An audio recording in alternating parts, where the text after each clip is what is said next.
بسم الله الرحمن الرحيم نحمده ونصلي على رسوله الكريم أما بعد فنعوذ بالله من الشيطان الرجيم بسم الله الرحمن الرحيم إن الله وملائكته يصلون على النبي يا أيها الذين آمنوا صلوا عليه وسلموا تسليما اللهم صل وسلم وبارك عليه اللهم انفعنا بما علمتنا وعلمنا بما ينفعنا وزدنا علما رب اغفر وارحم وأنت خير الراحمين وصلى الله على سيدنا محمد وعلى آله وصحبه وسلم والحمد لله رب العالمين.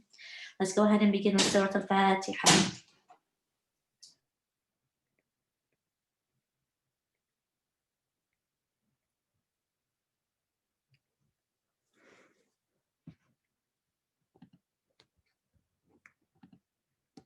We are blessed to have Sister Heba El-Haddad and Sister Hoda with us today, inshallah, to speak on the mental health or the well-being, mental wellness of mothers, alhamdulillah. Inshallah, Sister Hoda will be moderating, so she will give us more detail. Jazakumullah khair, and welcome everybody. Assalamu alaikum. Assalamu alaikum wa rahmatullah, everyone. I will begin, inshallah, by introducing Hoda, who thinks she's moderating, but inshallah, she will also be sharing her wealth of knowledge in this area. And I am very blessed to have grown up with Hoda in LA. We've grown up together, and I have so many good things to say about her, but I will try to hold myself back, and I will properly introduce her, inshallah. So Hoda is a pediatric nurse practitioner. She's certified in behavioral health and lactation, and she has worked with children and families for over 15 years. She was born and raised in Southern California. She had always dreamed of becoming a pediatrician. She obtained her BS in physiological sciences from UCLA, and then switched gears and entered into nursing by obtaining her BS in nursing from Mount St. Mary's College. Going back to UCLA, she got her master's in nursing from Pediatric Nurse Practitioner Program. Inspired by the phases of life that her two sons took her through, she became certified as an internationally board certified lactation consultant and pediatric primary care mental health specialist. Currently, she provides consulting for First 5 Orange County on systems level approaches to support overall well-being of parents as the foundation to supporting the healthy social and emotional development of infants, toddlers, and children. And without further ado, please join me in welcoming Hoda as she begins the program. Thank you, Heba. Jazakallah khairan. And it's my honor to be speaking on a panel with my dear friend Heba, whose interesting tidbit is our grandmas were friends in Egypt. Allah yarhamhum both. Heba has received her undergraduate degree from UC Irvine in psychology of social science, and later earned a master's degree in clinical psychology, and is currently pursuing her doctorate degree in clinical psychology.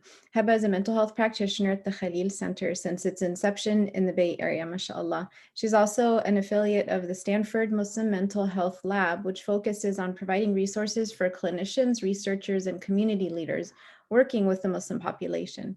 Believing that prevention is superior to intervention, Heba has worked on promoting awareness on a wide spectrum of topics ranging from anxiety to anger management through seminars, workshops, and lectures, and through her previous role as a mental health instructor at Kaiser Permanente.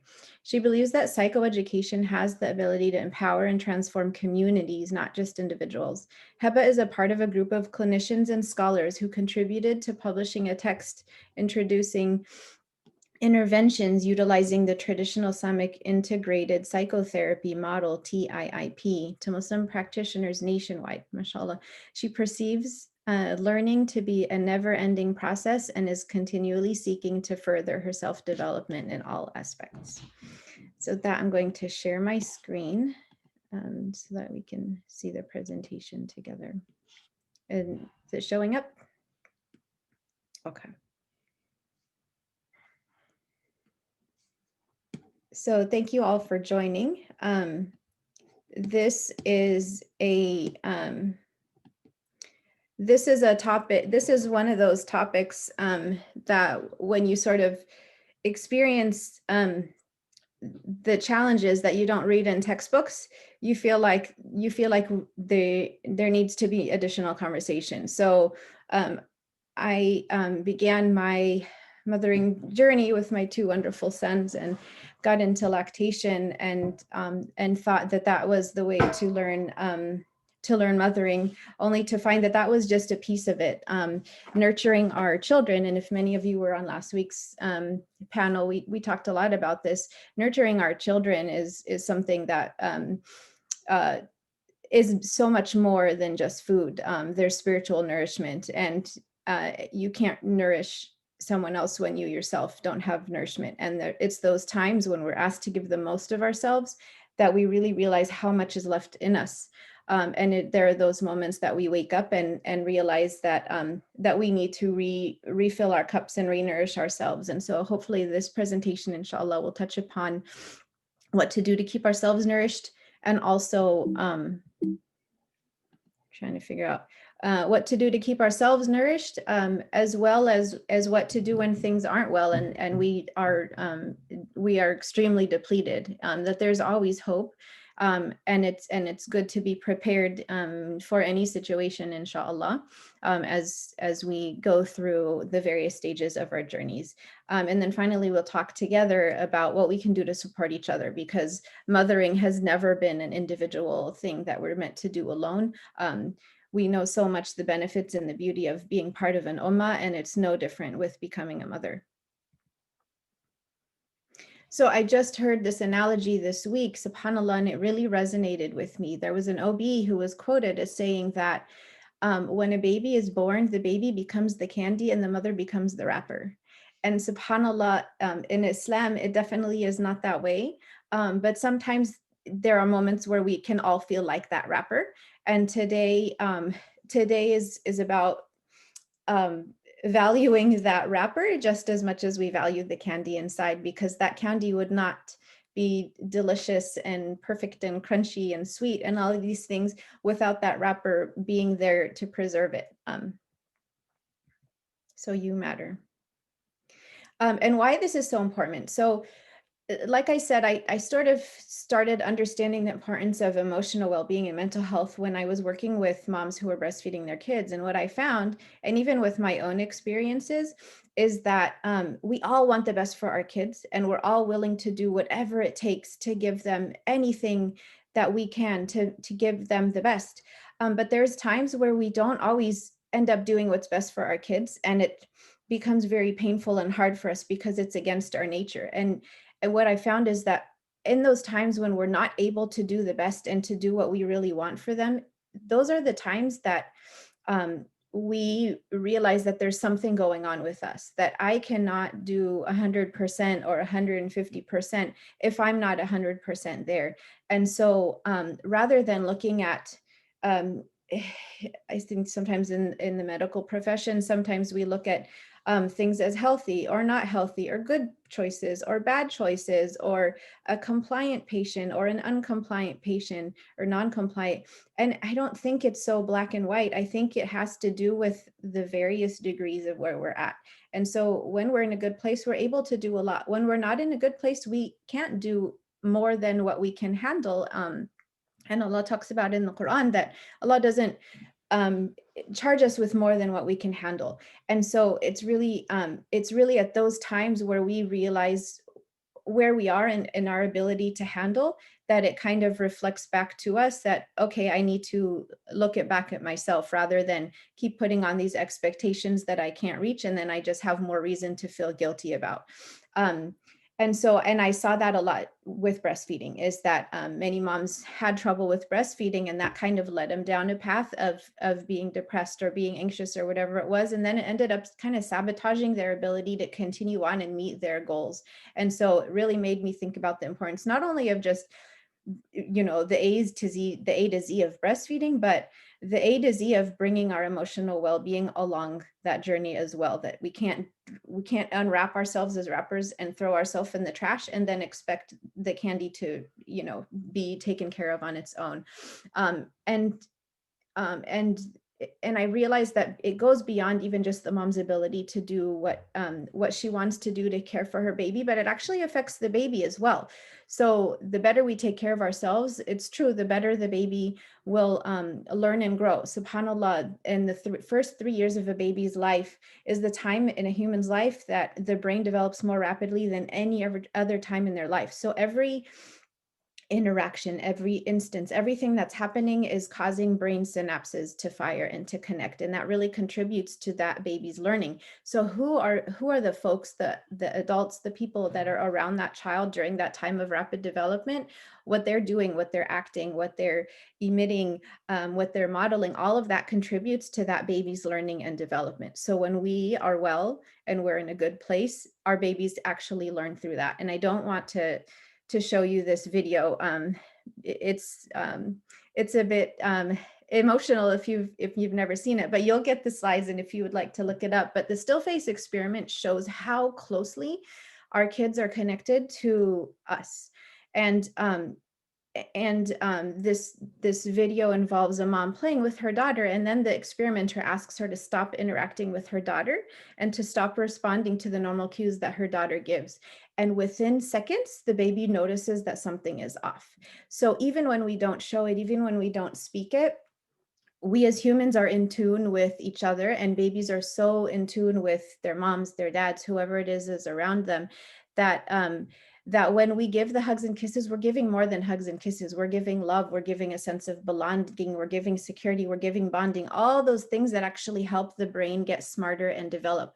And when we can't bond with our child because we're experiencing emotional blocks and pain, when we can't be giving emotion behind the hugs and kisses, that is going to affect their development. They're going to their social and emotional development is affected in both directions. It's not something that's permanent. There's always, it's never too late to go back. Even when my kids are 14 and 10, it's still, you can still reestablish those bonds. You can still establish those emotional connections, but they are very closely tied to us. And so my point here is that don't think that if you're holding something and nobody's noticing, it affects everybody around us, whether neurologically or spiritually. And so it's worth taking a look at ourselves and stopping for a moment to care for ourselves, to make sure we're in a good place.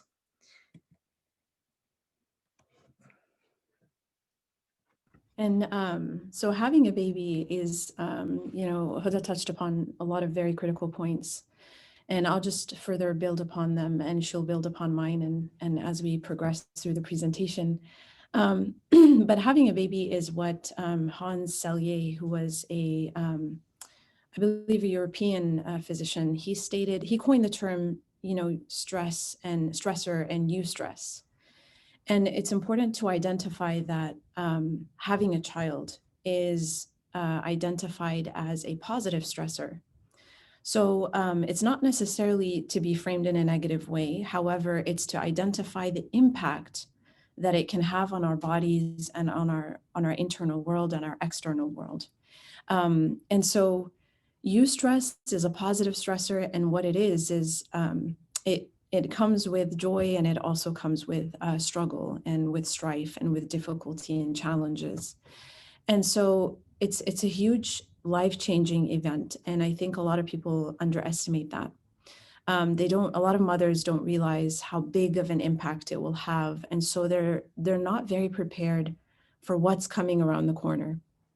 And so, it's very natural, along with all of the changes that are coming or that you're currently experiencing, to go through a wide range of emotions. They oscillate, and they take you through a roller coaster ride. And so it's very natural to feel all sorts of feelings, right? So it's very natural to one day feel like you're over the moon, and the next day you feel like you're down in the dumps, and the day after you feel like, who am I? And the day after that you feel like, I don't even know who this baby is. And so you kind of fluctuate, and the fluctuations can really vary. There really is no stability in the beginning. Now, when do I know that something is really off with me? Now, every single human being has a baseline of behavior and emotions.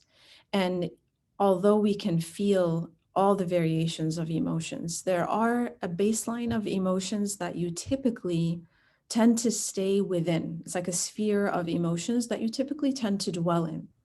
Now, perhaps you're not quick to anger, and perhaps you're typically very calm, and you're generally smiling and tend to look on the positive side. And then, you have this baby, and which is the biggest blessing, subhanAllah. However, it comes with a challenge. And I think we often perceive that I can't be grateful while also very stressed and very exhausted and just really over everything. And so it's one doesn't nullify the other.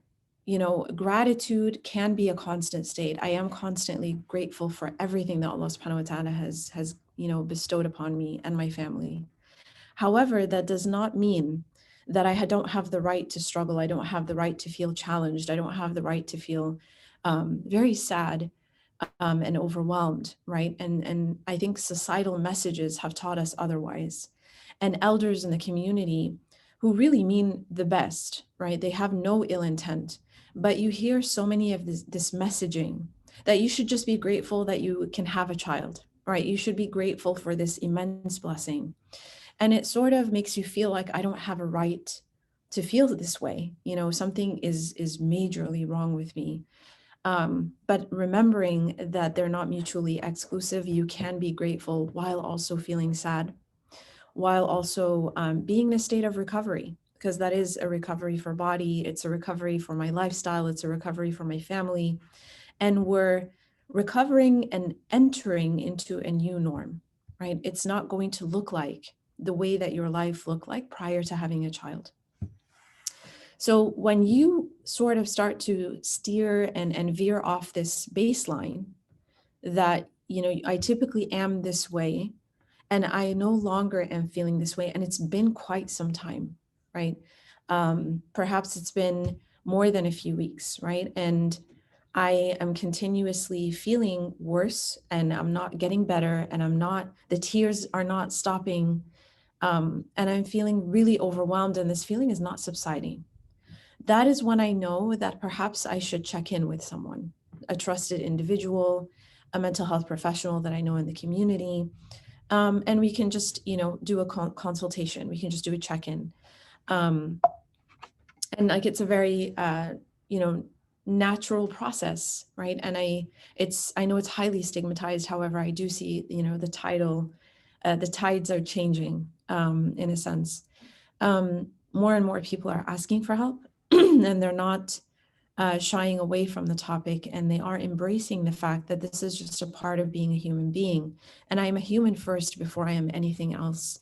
And so on a human level, what is it that I'm experiencing? And not denying ourselves, looking at things from that frame, from that lens.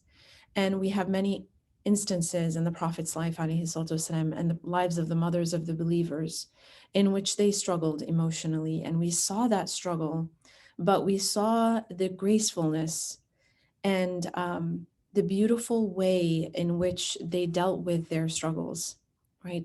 It wasn't, it all had a quiet sort of grace to it, in a sense. Like, I just kind of allow things to flow, and I don't obstruct things. And I think as mothers, we have to realize that we are just vesicles. We are vehicles through which things flow.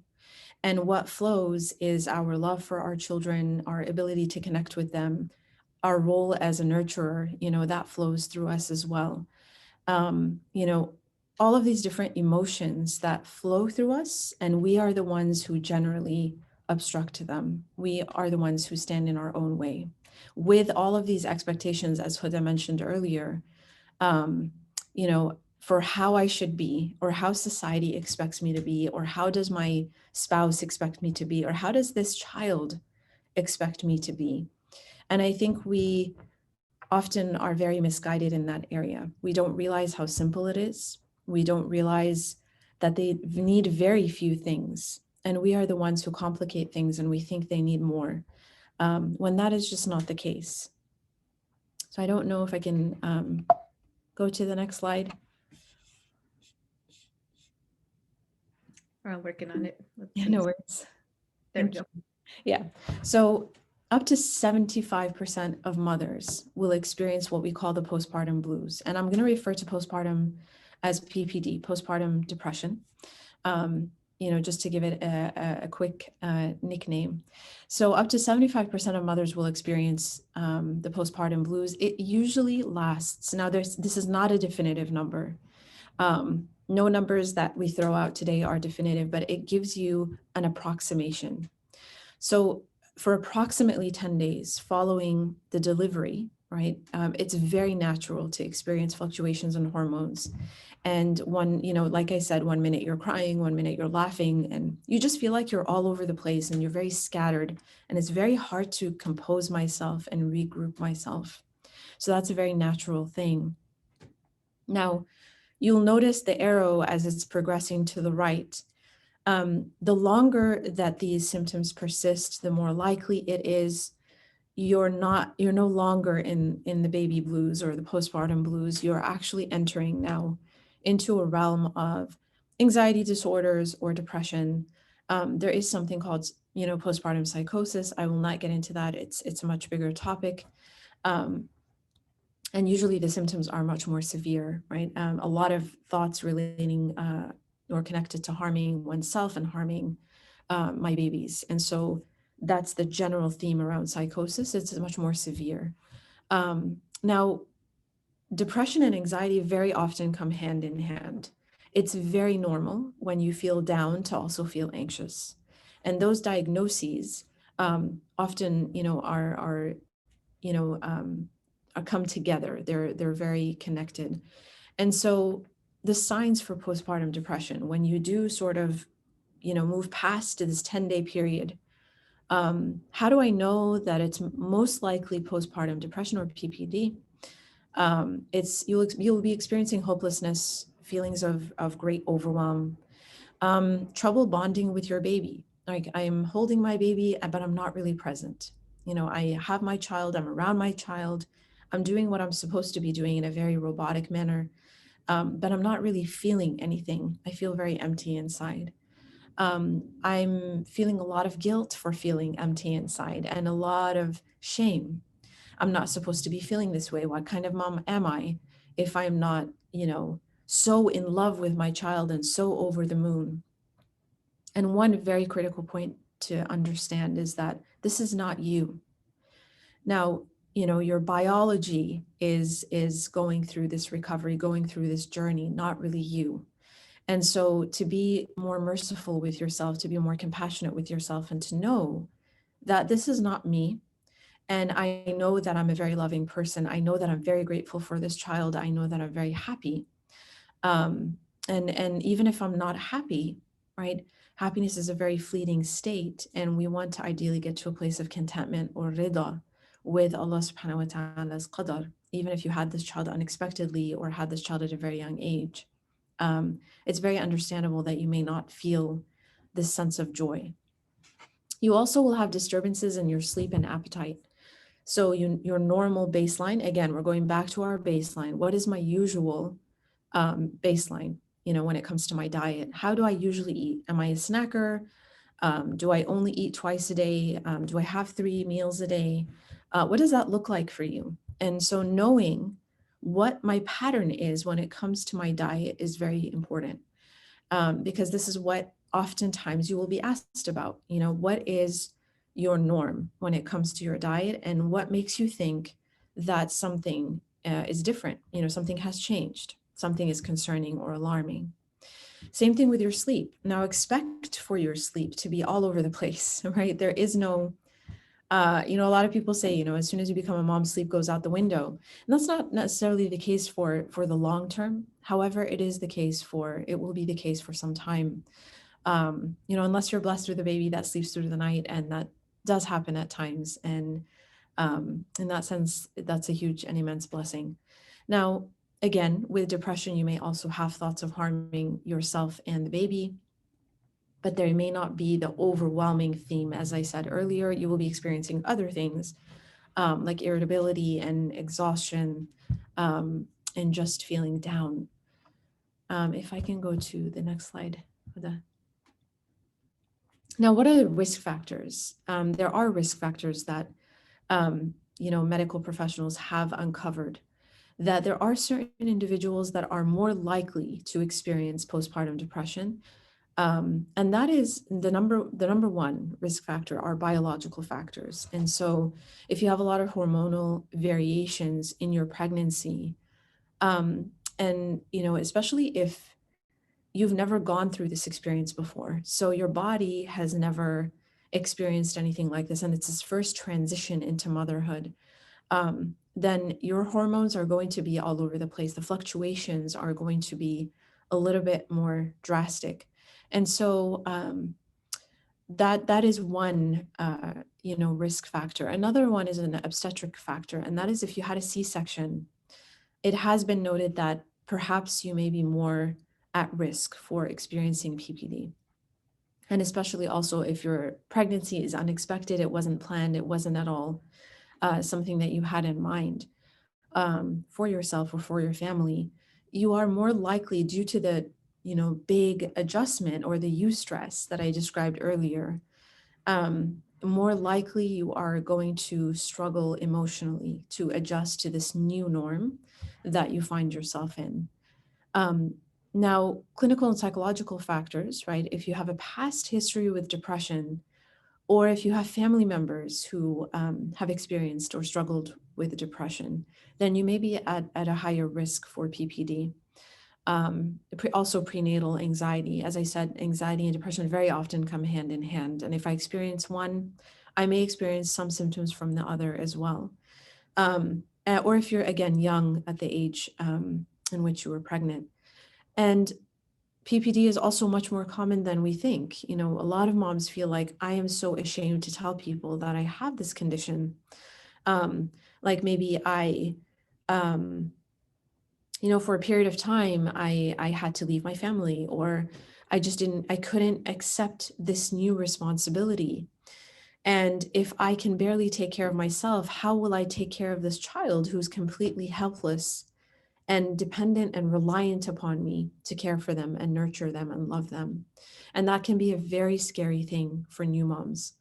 However, it should be nothing to be ashamed of, or nothing to hold back from seeking help for, because 1 in 7 women experience PPD or prenatal or postnatal anxiety, or postnatal psychosis as well, right? Now, if you can go to next slide. Now, of course, the more stressors. Now, I don't know if all of you have heard of the ACEs study, the adverse childhood experiences. I believe it was around 1998 that Kaiser partnered with the CDC, Centers for Disease and Control, and they interviewed thousands of adults. And those adults were asked, I believe it was around 10 questions. And those questions were relating to adverse experiences that they have gone through in childhood. So they're now adults and they're being asked about their childhood. They're being interviewed about that. So for example, did your family go through financial hardship when you were a child? Did you hear your mom and dad arguing a lot? Did you experience any abuse in your household, which is very common? Did you move around a lot, right? So all of these questions that relate to stress that you experienced as a child. Now, this is a similar thing. And what they found was the more adverse childhood experiences that you've undergone as a child, the higher your risk for illness and dis-ease or disease in your body, right? And so this is a very similar concept to the ACEs study. And it basically just talks about the more hardships you experienced as a child, the more likely, one of them is referring to the prenatal depressive symptoms. So if you had, certain symptoms in relation, also it's tied to your childhood hardships, you are more likely to experience postnatal depression or anxiety. And if we can go, inshallah, to the next slide. Now, like I said earlier, grief and happiness are not necessarily mutually exclusive, and I can experience both at the same time. We can experience many emotions that coexist at the same time. And this is why, this is another reason why it's very dangerous to follow advice that you see online and memes and quotes and things like that, because they're not factoring in the complexity of the human being. The human being is extremely complex, and we go through many, many different emotions. And perhaps, you may go through those emotions throughout one day, the span of one day, or the span of 1 week. You really greatly, oscillate. And that depends on the hardships that you're experiencing and the circumstances. However, after a child, it's due to this big adjustment that you're going through, and the life changes, and you're trying to adapt. And you're trying to adapt to how your marriage is going to look with a child, or perhaps with the third child, or perhaps with the fifth child.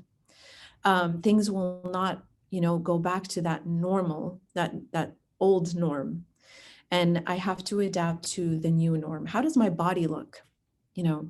Perhaps my husband is someone who, that is something that he greatly cares about. And so you trying to adjust to that in your marriage, right? And you being okay with you, that is number one, right? And nobody else matters at this point. However, I do hear from a lot of women that this, adversely impacts their marriage, right? My new body, I haven't been able to restore it to the way I used to look. And that is something that they continue to grieve. And it's also something that they continue to be reminded of by their spouses, right? So your body has gone through one of the greatest miracles to exist, and the female body is a miracle in and of itself, in its capacity. And so, a loss of body is the gain of something else, right? And this is a gain that many women are unable to experience. So keeping that, putting things into perspective, do not necessarily focus on the loss, but you can also focus on what I have gained. And that this is a journey to go to my new norm. My body will look different, and I will grow to love that new body for what it was able to do, what it was able to experience in order to bring us this blessing. The loss of my previous self, the loss of social connections, right? The loss of perhaps, your own mother. And that is a big trigger, in a sense, for a lot of women. And the loss of a sense of control. I no longer have the same degree of control, and I've relinquished now my control to this new being in my life. So I am no longer the center of my universe. Now I have relinquished that seat, and I have given it to my children, who are now the center of my universe. Now, we're going to get into that, inshallah, in a little bit, because it is deeper than this. If we can go, inshallah, to the next slide. I'm going to be selfish here and ask you, Yeah. Can you speak about the loss of the mother when the mother is actually still alive, when the parents are actually still alive? Yes. Thank you so much, Hoda, for mentioning that. That is a big topic, and I think it could have a session all by itself.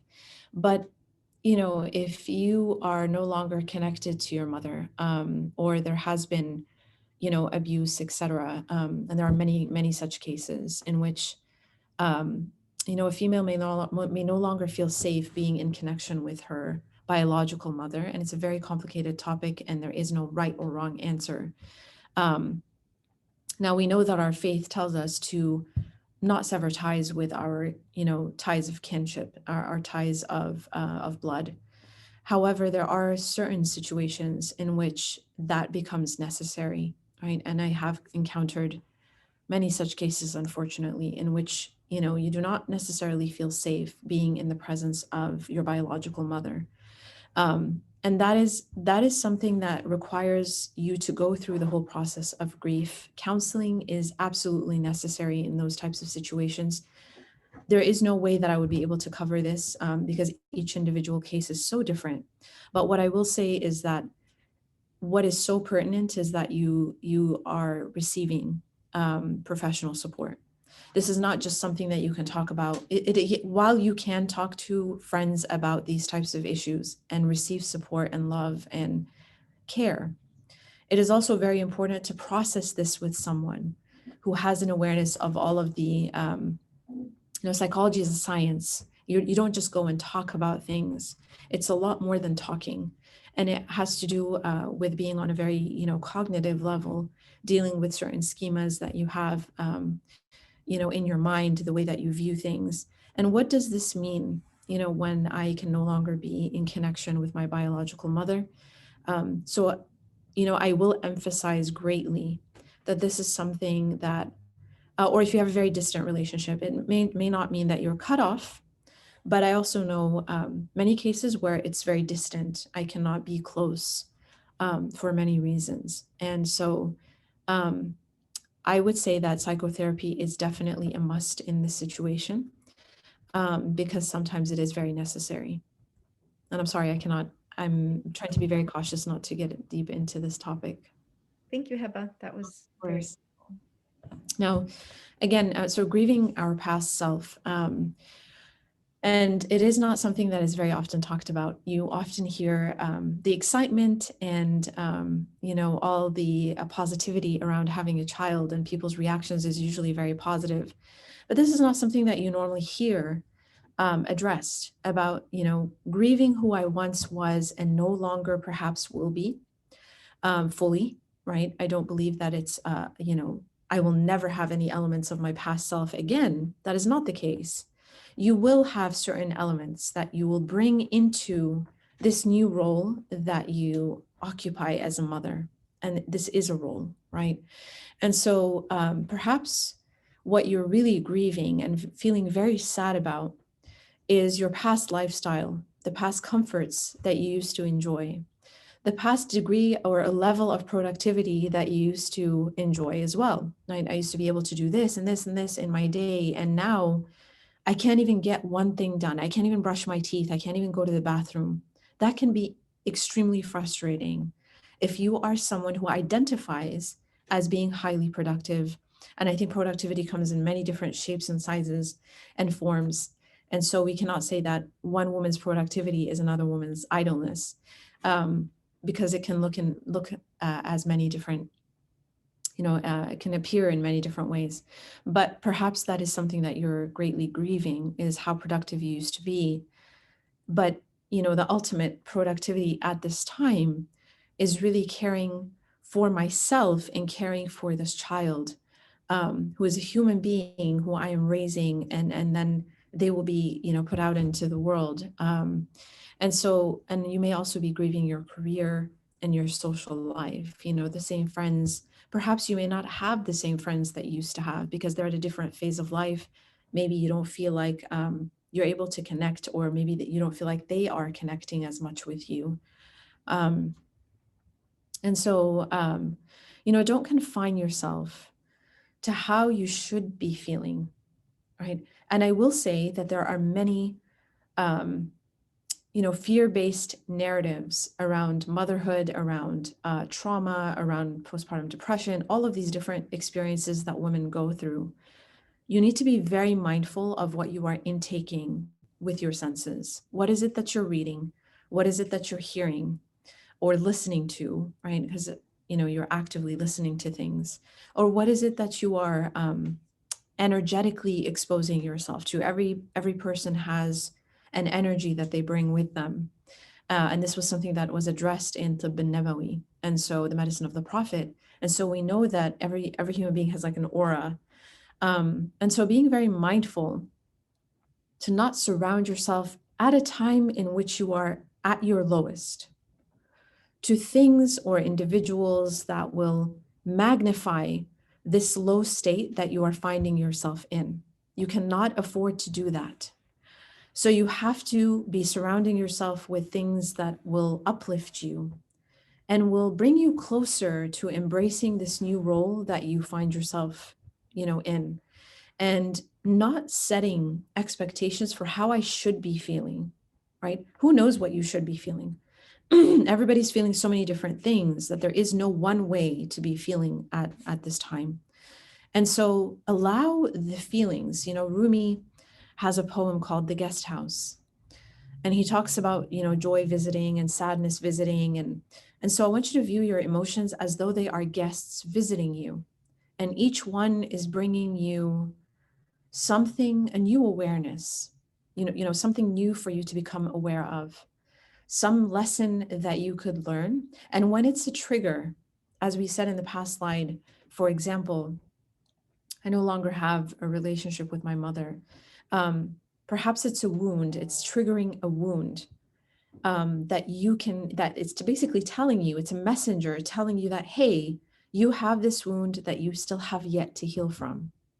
And so seeking help becomes incumbent upon you. It becomes absolutely necessary because that is what that trigger is telling you. That is what a wound is communicating to you, that I need to heal. And you've been burying me for 15 years or for 10 years, and I'm not going anywhere. So I need you to pay a little bit more closer attention. And then I need to, actually heal from this. And healing is very possible. So approach your feelings with a sense of curiosity. Who's at my door today, right? Who's visiting me today? And what does this sadness bring? Because sadness is not bad, right? Sadness is not necessarily always maladaptive. It can be very adaptive. It can teach me a lot of things about life. It can teach me not to take life so in jest. I need to take my life seriously, and I need to know which direction I'm headed and what my purpose is as a mom, what my purpose is as a wife, what my purpose is as a professional in the community. And am I fulfilling this purpose to the best of my ability? Is there progress? We are not after perfection in any of our roles.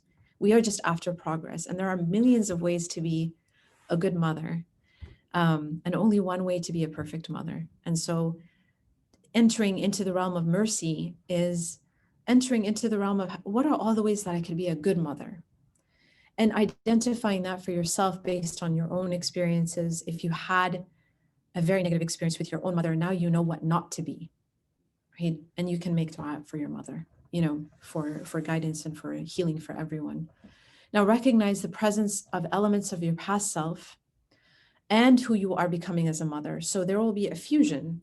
I will become a new person as a whole with some elements from my past self. It's not that you are completely shedding that identity and you are no longer ever going to be anything like that again. That can be a very scary thing to tell people or for people to hear. And that really heightens the grief. And that's not the case. So you can still enjoy things that you used to do in the past with the new elements of who you are becoming as a mother. And that's the beauty of it, is that merging the two selves into this new identity as a mother. Now, again, you are comprised of many roles. You play many roles. You are a daughter, you are a mother, you are a sister, you are a friend, you are a very valued community member. You are many different things. Now, I do want to caution us that as women, we feed ourselves many different narratives, right? We are the stories that we tell ourselves. This is who you will become. And so be very mindful of the story that you tell yourself about who you are becoming. And if the story is you dip it in all of this negativity about how you are failing and how you are not living up to this expectation, right? Or if I'm hearing these messages from my own mother, right? You're not doing this right and you're not doing that right. You have to understand, you have to separate between the two. It's coming from a good place. However, I don't need to I don't have to become attuned to every single word that my mother is telling me, especially if it is, it tends to have a critical flavor. And it tends to be a little cynical in a sense. It's coming from a good place, and that's what I can focus on.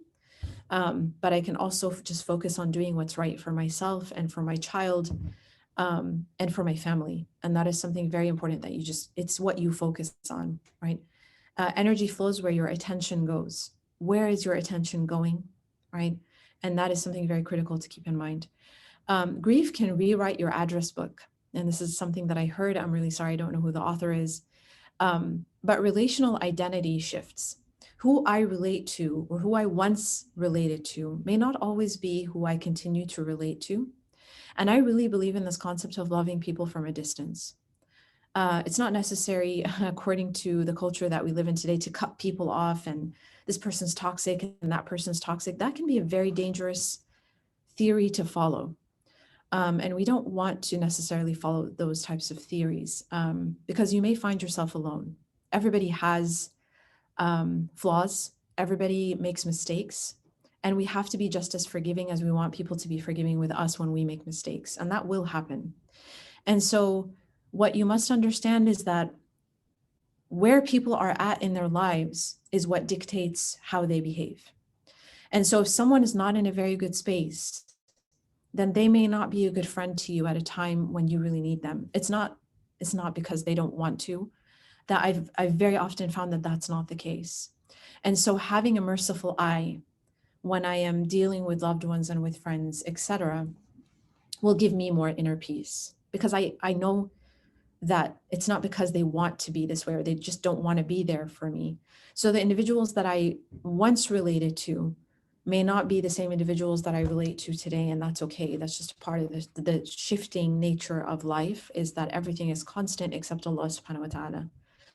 And so my professional life will change. My level of spirituality is one huge area of struggle for mothers, is that they don't feel, they really crave. I know that I really crave this. I really craved being able to, wake up for tahajjud or fast when I wanted to, or read as much Quran as I wanted to, or memorize. And so you feel a sense of loss. I'm unable to do those things. But the thing is to understand is that I will, inshallah ta'ala, be able to go back to doing those things. It's not, a done deal. I'm never going to go back to that again. It's like a very temporary time out. And I'm basically tending to very, very important things. And that is very spiritual, is Allah has placed me in this position and He wants me to take care of certain things. So therefore, I have to fulfill my purpose here, and then I will, resume again. And if we can go to the next slide, please. And I will try to kind of get through it. I thought this might be a good time to Take pause before switching gears into and talking about interventions and preventive strategies, because this has been such so enriching and so eye-opening. Heba, Jazakillah khairan. And I just want to reflect with the group on, if you notice, we sort of started by talking about maternal depression and anxiety and these things that are clinical and have diagnoses, and it's kind of shifted into just the normals of grappling with being a mom, and the normal ups and downs of emotion, and the normal parts of the reality of all our lives, and all the examples that Heba gave, and the various risk factors to the various experiences of a new mom, whether it's with the relationships or her body, or a loss of something that we used to be and shifting into a new role.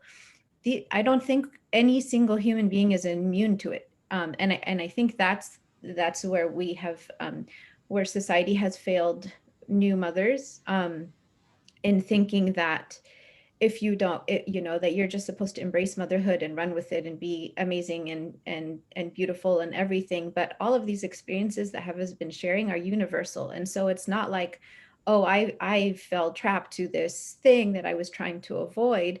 And as if that's a sign of failure, where actually this is a normal phase. This is like what your mom and your aunt don't tell you, right? This is a normal phase of becoming a mother. And those people who don't ever experience any emotion related to this must be living in a different reality. It's not that we're weaker and they're stronger, but maybe they're not in tuned, or maybe they dealt with it quicker, but we all face it, we all deal with it in different ways. So so thank you, Heba, so much for pointing that out. We do have one question before you get into sort of prevention strategies that I wanted to share. It says, what about the mental health or recovering from depression of a woman married later in age, having difficulty in conceiving the child, or if she's conceived the child and has later miscarried? Do you want to give it a shot? Yes, please. Inshallah.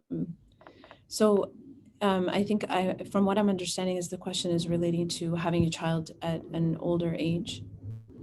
Is that what is that the I question? think there is recovering from depression and then having a child in an older age. And I think there's also the experience of having trouble conceiving and having histories of miscarriages. I think, Hoda, you may have more experience with that. Yeah. If you want to try. I think in terms of recovering from depression and then marrying in later 40s, I think there's the science says that there is a risk if you've had to, and as Heba has mentioned, if you've had a previous history or family history of somebody experiencing depression and anxiety, having a baby is one of those more vulnerable times where we're more sensitive to our feelings. Just like having a period, you're more sensitive to your feelings, and I don't mean to belittle it, but shifting roles into mother is one of those very sensitive times, and so you can potentially be more posed to recurring depression. It's not a time to come off medications. If somebody's on medications for depression, anxiety, just because they're pregnant, they don't need to come off. If the doctor is saying that, they need to consult with a reproductive psychiatrist, because there's a lot of research on which medications can be continued through pregnancy and after that won't harm the mom or baby, because being on medications your whole life and then suddenly coming off is not going to be helpful for anybody. And if the doctor is suggesting that, you need to find another doctor. But Heba, in terms of if we're not talking about medications, but you're worried about becoming depressed, I think that this next portion that Heba is going to share, she's going to have some really helpful prevention strategies. And then we kind of talk in the end about sort of setting up a game plan to make sure that you're prepared, not going into this blinded, will be really helpful. And we'll get to that in a moment. In terms of struggling to conceive and then having miscarriages, those are really hard tests, because some of us are born thinking we're going to be a mom one day, and to find that it's difficult in achieving that one thing that we were meant to do is truly a test. Having been one myself, it took a very, very long time for us to conceive and have our kids, alhamdulillah.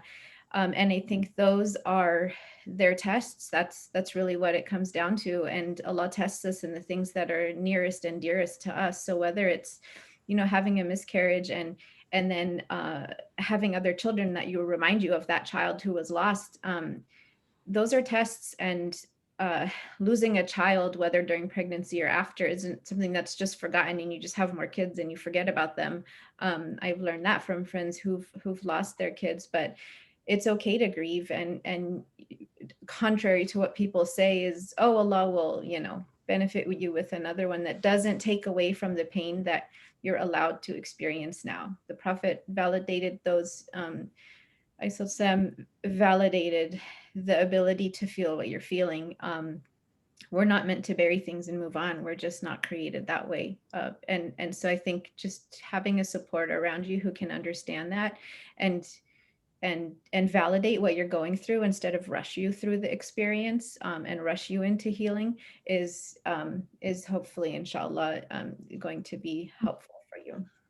And I just want to say one thing to add on to Hoda's beautiful points, mashallah, is that, the way that women are framed in society as, your only role is to be a mom. And that is a very cultural framing. I have encountered that.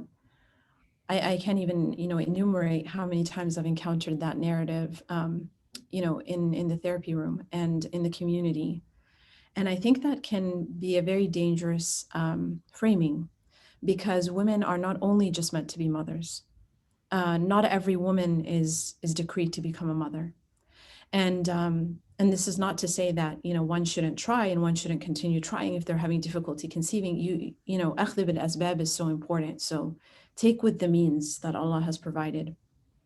However, it's very important also to remember that women should not only be viewed in that context, that women are so much more than just being mothers. And we have many examples in history. Some of the most prominent women where the mothers of the believers, like Aisha, for example, radiallahu anha, who was not a mother, does that mean that she didn't matter? You know, and we know that she was given the status of a mother of the believers, right? So we know that that framing is very flawed.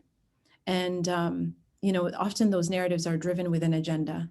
So we have to keep in mind, you know, of what our diet, right? What I listen to, the company that I keep, the energetic presence of other people. And does this contribute to my pre-existing state of depression and anxiety? Does it heighten it? Do I leave those gatherings feeling uplifted and feeling better about what Allah subhanahu wa ta'ala has gifted me with and tried me with? Or do I leave those gatherings feeling 10 times worse? So perhaps, you know, we need some changes. We need to make some changes. And again, I don't believe in cutting people off. However, we just very lovingly distance, because people may not realize their impact on us or the impact of their words on us. And it just may be not the right company for me, or the right thing for me to read, or the right thing for me to expose myself to, because it's not feeding me the right narratives that are really centered in our faith, that teach us that women have multitudes of roles. It is not just to become a mother. And I think we really magnify that and make it all about, you know, what women should be. And that can be very destructive to a lot of women. Thank you, Heba, for that very active and not passive way of thinking about that. So I don't know how I deleted your slide. I think you just try clicking it one more time. Or the next one, but click it again. Oh, okay. Yeah, there we go. You did not delete it. It's okay. So just to mention, so when we talk about psychotherapy, there are different modalities within psychotherapy that you can, you know, seek. So when these are the most proven to be effective with postpartum depression and anxiety. So psychotherapy is of all different forms. And so one of the main ways is, or modalities or interventions, is interpersonal therapy, or IPT. And also, I'm a big advocate for cognitive and behavioral therapy, because it really goes into your mind and it sees how you view the world. And you really need to view your eyes as though they are a projector screen. And so they only project out into the world what you are inside. You are not necessarily seeing the world for what it actually is. You're not necessarily seeing people for who they actually are. You are more often than not projecting out into the world. And most of our projections, ours, are negative in nature, self-injurious, and are not very positive. And so this is where CBT comes in. And you know, CBT is, you know, it works with your psyche, where you currently are, and how you view the world. And we kind of investigate that. And then we go into reframing and restructuring and shifting things. And you would be, you know, very surprised to know that just due to one small perspective shift, it can bring you about so much inner peace. And it can really shift your entire world internally. And so you go from a state of anxiousness or angst to a space inside internally in which you're just feeling really at peace with things, just due to that perspective shift. And so it's very powerful, and I would highly encourage it. So, you know, interpersonal therapy is really dealing with the depression as a medical condition. However, it's occurring within a social context. And then CBT, as I described earlier, it's just dealing with the distorted patterns, you know, by which I think, and you know, restoring them to more positive and more effective patterns of thinking that will serve me positively in my journey as a mother, as a spouse, as a single mom, as whatever role it is that you occupy at this time. And then we'll go into more of the interventions. So mindfulness is really, I really believe it originated in our faith, because we have the biggest act of mindfulness, which is our check-ins that we do with Allah subhanahu wa ta'ala 5 times a day. And there's a certain hudur or a certain presence within our salah, in our connections with Allah. And so as I stand, in front of Allah subhanahu wa ta'ala 5 times a day, the goal is to be fully present. Now we know that a lot of times we're anything but present in our prayers. And that's, that is a constant, our inner battle that we constantly are working on for that, to attain that state of khushu'ah. But mindfulness is a practice, right? It's really an awareness internally that comes from being very intentional in what I pay attention to, very intentional. And when I practice and learn mindfulness, it really helps to boost my feelings, my positive feelings, right? It brings about positive states and very pleasant experiences. And I reduce the anxiety, because what anxiety does is it grips you into the future and it locks you there. And so you end up getting stuck there. And you're constantly in a state of anticipatory anxiety where, what if my baby chokes? Or what if I go to sleep and, the baby turns on their stomach and then the baby can't breathe? Or what if I fail in my role as a mother? Or what if, I can't get my body back to the way it was and my husband leaves me? I mean, I hear all different sorts of things. Or what if our life changes so much that it never goes back to how it used to be? And I'm sorry, I'm not sure what happened to the screen, but hopefully we can bring it back. But, you have all of these what ifs and you dwell there for long periods of time. And this is what anticipatory anxiety is that I'm constantly living in the future. I'm living in a land that has yet to, come to life. And I'm making it come to life in my mind. I'm bringing it to life in my mind when it has yet to happen in reality. And so that's really what anxiety does. And oftentimes, statistics also show that what you fear, most of what you fear does not materialize. Most of what you fear does not actualize. And so knowing that is very comforting. How many times in your past have you feared things that never actualized, that never happened? Alhamdulillah, out of the mercy of Allah subhanahu wa ta'ala. And this is where also dua comes in. Channel your anxiety into dua, into asking Allah for protection. And Allah has given us tools to act, because we are beings that need to act. We cannot just live in our heads. And what anxiety does also is it traps you in depression. It traps you in your mind. And you live in a land of ruminations. So I'm constantly ruminating on this thing or that event that happened to me 10 years ago. And I'm never going to be, happy in my life because of it. And you end up getting stuck in the past, which is depression, or you end up getting stuck in the future, which is anxiety. And you're just not in the present where you need to be, because this is the only moment you have right now is in the present right now. And so we don't own the future, and we no longer have any control over the past. Those are in the realm, the hands of Allah subhanahu wa ta'ala. So we have to focus on the moment that we have some control and power over. And so that is what mindfulness is training my mind to be in the here and now, so that I'm not anxious and I'm not depressed, right? And I still may feel things. And again, like visitors, I allow them to come in and then I allow them to leave. And I don't dwell on them, right? But being mindful is really a huge life-saving skill that if you learn, right? And you can also implement it in your salah, you can implement it in so many different things that can really benefit you. If we can go to the next one. Now, you can screenshot this, and I'm so sorry, the last line is covered by the awesome screenshot icon. But if you can screenshot this exercise, because we don't have enough time to go through it.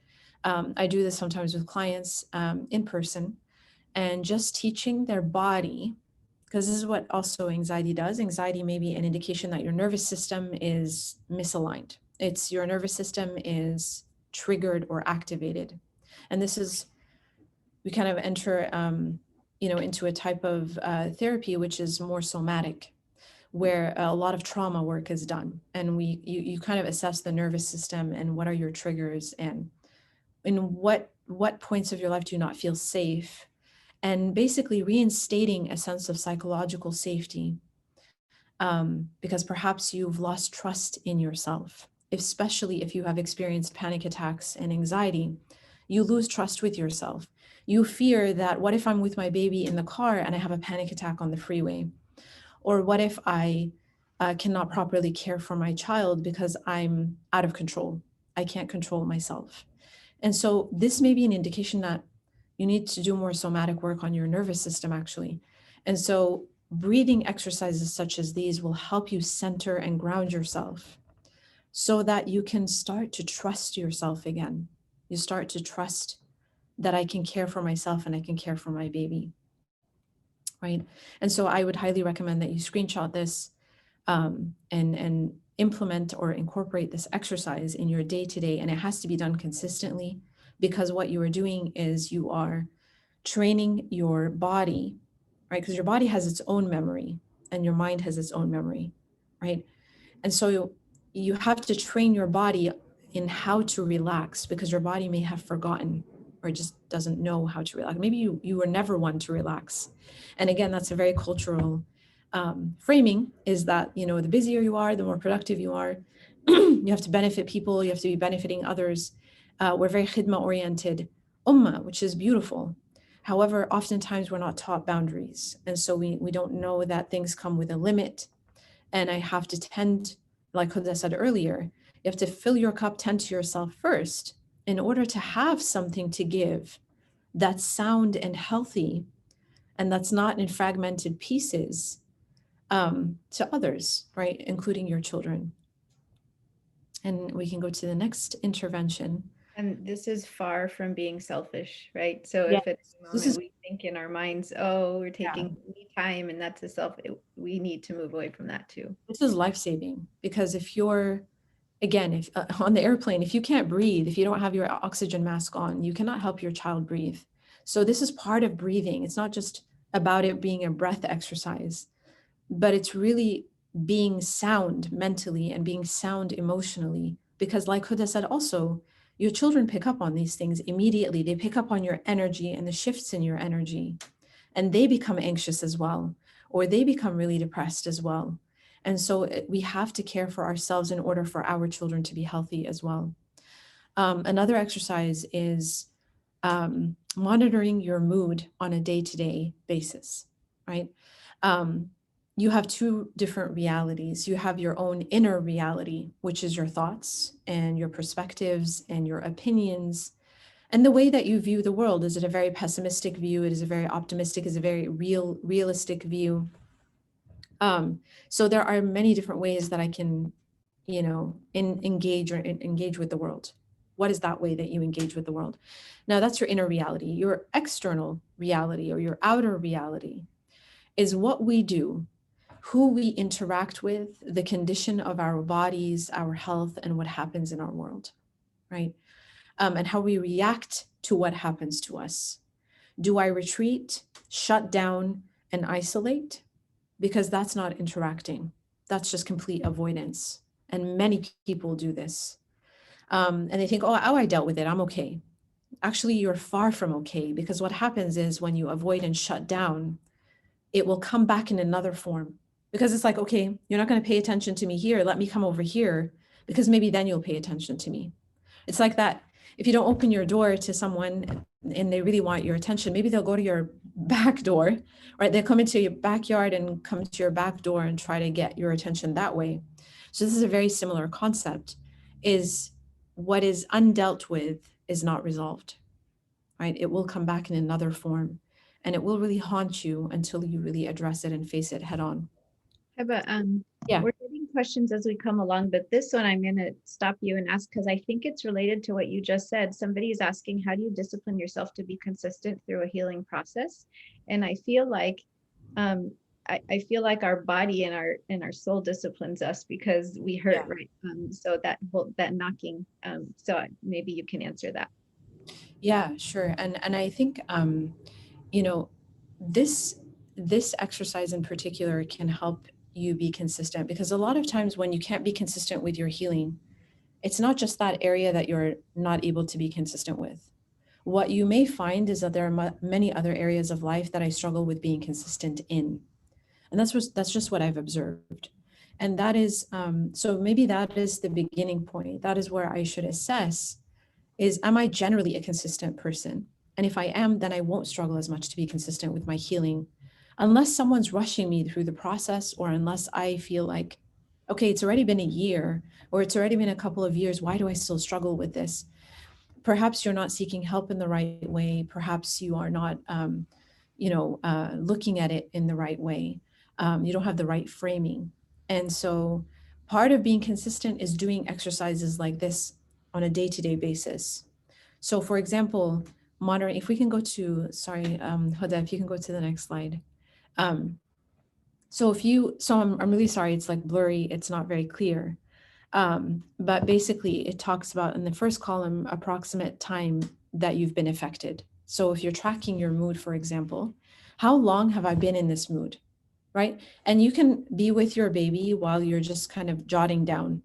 I've been feeling off for 2 hours or for, a couple of days, or kind of remembering what was the point in which I entered this mood, So, at what point did I enter this mood, right? And what happened? What was the trigger? What was the event? What was the words that were said to me? It could have been the words that were said to you. It could have been you received a disturbing phone call, or it could have been you were just sitting with your baby and you were fine, and all of a sudden you just feel really off, or you feel really sad, or you're crying nonstop. So it's just jotting down what it is that you were doing when this mood came about. And so this just teaches you to track your moods as they take place, because what it will teach you is that what tips me over the edge as me, as a person, because for each person that's very different. What may tip me over the edge, someone else may be completely fine with. And so we have to know that we each respond very differently. And so what I may react to, someone else may not react to. And so it also teaches me what to avoid, in a sense, what to not expose myself to, because I know it will affect my mood. And I have a very big job or role to play, and I can't afford to fall into that, that mood, because it takes me a long time to get out of it. And then also it helps you know how quickly you can shift between moods. And are you someone who can easily go from different mood states, right? Or can you stay in do you get stuck a lot? Do you get stuck in a certain mood for a long time by the time you're able to get out of that mood and shift to another mood, or a more positive mood?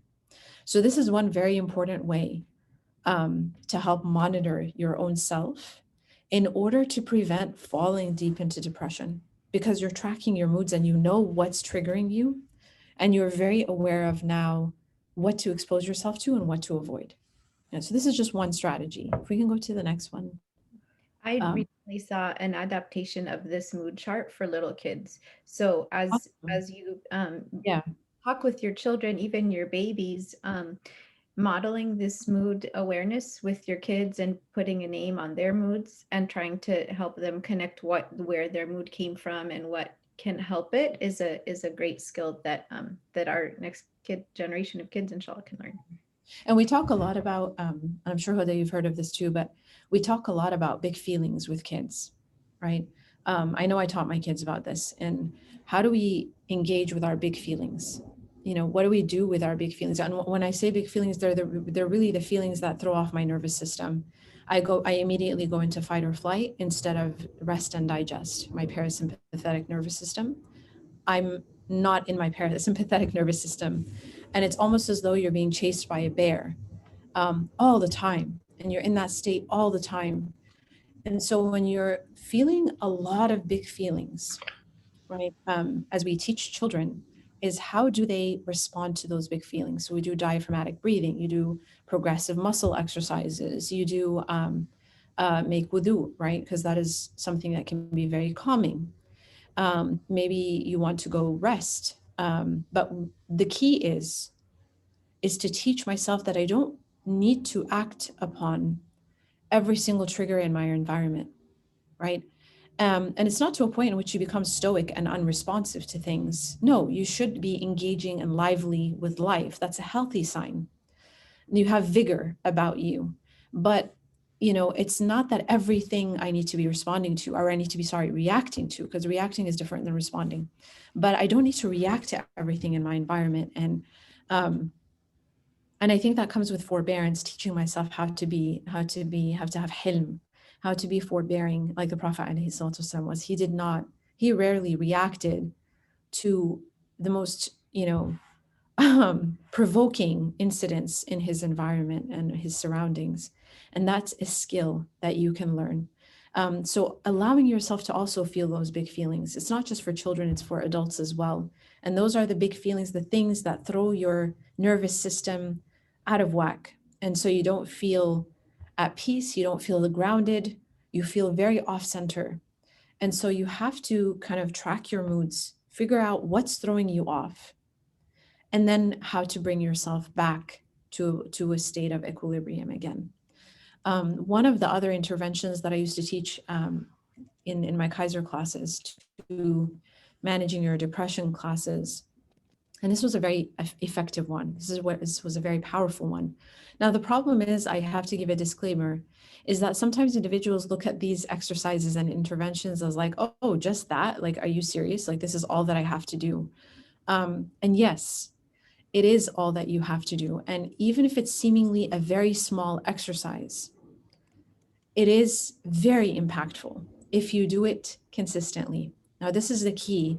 And we are taught in the hadith, right, that Allah subhanahu wa ta'ala loves amal, or the acts that are small, yet they're very consistent. And why, right? It's because the accumulation of tasks or activities or things that really add up to become the big things. And I will never achieve something big if I can't do the small things. If I kind of look at the small things and say, well, this is like so petty, like what is this going to do for me? It can do a lot for you, but you just have to stick with it, because it's all about a slow process of disciplining self. My self is wild and unruly. It doesn't want to be tamed. And this is the nafs, right? And we can't give the nafs leeway. So when people say like, you do you, and all of these very damaging pieces of advice, no, do not do you, because doing you may be very harmful and very detrimental to yourself and to other people. If I act upon how I feel all the time, that can be of great detriment to myself and my family. So it's keeping in mind that the big things are comprised of the small things, and not losing sight of that. So for example, you are feeling very depressed, and one of the key things to do is to start scheduling things, right? So start scheduling pleasant activities. You are not necessarily going to feel like this is a pleasant activity at all at this time. So keep in mind that when you're in a state of depression, you feel empty, you feel hollow, you feel like nothing brings you joy anymore. All the things that once used to bring you joy are no longer, completely cease to bring you joy. And so it's keeping in mind that I can't trust how I feel, right? Because if I trust how I feel, I'm not going to do anything. That state doesn't want you to do anything. It just wants you to kind of curl up under your blanket, not even necessarily take care of your baby. Perhaps someone's helping you and you just don't feel up to it. And it's okay sometimes to not feel up to it and not have to do it if you have help and support. However, it's very important to start planning things that you did once enjoy. And again, don't rely on how you feel in the moment, because you're not going to feel like you're going to enjoy it. It's kind of a sense of like foretelling or foreshadowing. I know I'm not going to enjoy this, but you still plan it anyway. This is what we teach patients, is that you should not rely on how you're feeling, because it's not truthful and it's not stable. And so plan something for the future, for the weekend, for example. So let's say you enjoy being by the beach. Plan a beach outing, even if it's just by yourself. No one else wants to go with you, that's totally okay. But plan it by yourself and schedule it in. So I'm going to go on Saturday and I'm going to leave around 10, or I'm going to leave at 11. And perhaps someone can watch my children. Perhaps I can go with my baby, right? But it's just a change of environment. It's a change of scenery that will bring about a lot of, goodness for your mood and for your state. Now, on a scale of 1 to 10, right? because this is teaching you something. So on a scale of 1 to 10, before you go on the beach outing, rate how much you think you'll enjoy it, right? And always patients would rate that it was very low, like 3, 2, sometimes 0. And so you don't think you're going to enjoy it at all. So you go on the outing, right? You stick with it. You're committed despite how you feel, right? And so you go on the outing, and then immediately after, you rate how it actually was. And what you will find is that you enjoyed it immensely, right? Because that change of scenery is very powerful. Just getting out of the house and getting dressed and looking put together. You don't do it for other people. You do it for yourself, right? And we've been so conditioned to do things for other people, and this is how society wants you to look. No, do things for yourself so that you can feel put together, right? So that you can feel like you look presentable, you look nice. And so afterwards, right, you rate, and what you'll find is, again, what I noticed with patients in all of their assessments is that the ratings was 9 or 10, right? And sometimes 8, 9, or 10. So they learned that they should not rely on how they're feeling, because their feelings are not always reliable. And so I highly encourage, any mom who's in this state to incorporate these exercises, because they can be very beneficial and very impactful. Thank you, Heba. And something this reminds me of is our own way of practicing our deen, that Allah doesn't say pray when you're feeling up for it and when you feel good. He says pray 5 times a day. And sometimes we are just going through the motions, and sometimes it's really impactful. Sometimes we say dhikr and we're just saying the words, and sometimes we really feel it. Fasting Ramadan, it's a day after day after day thing for 30 days. We don't only do it when we feel up for it, but you feel the impact at the end of the month.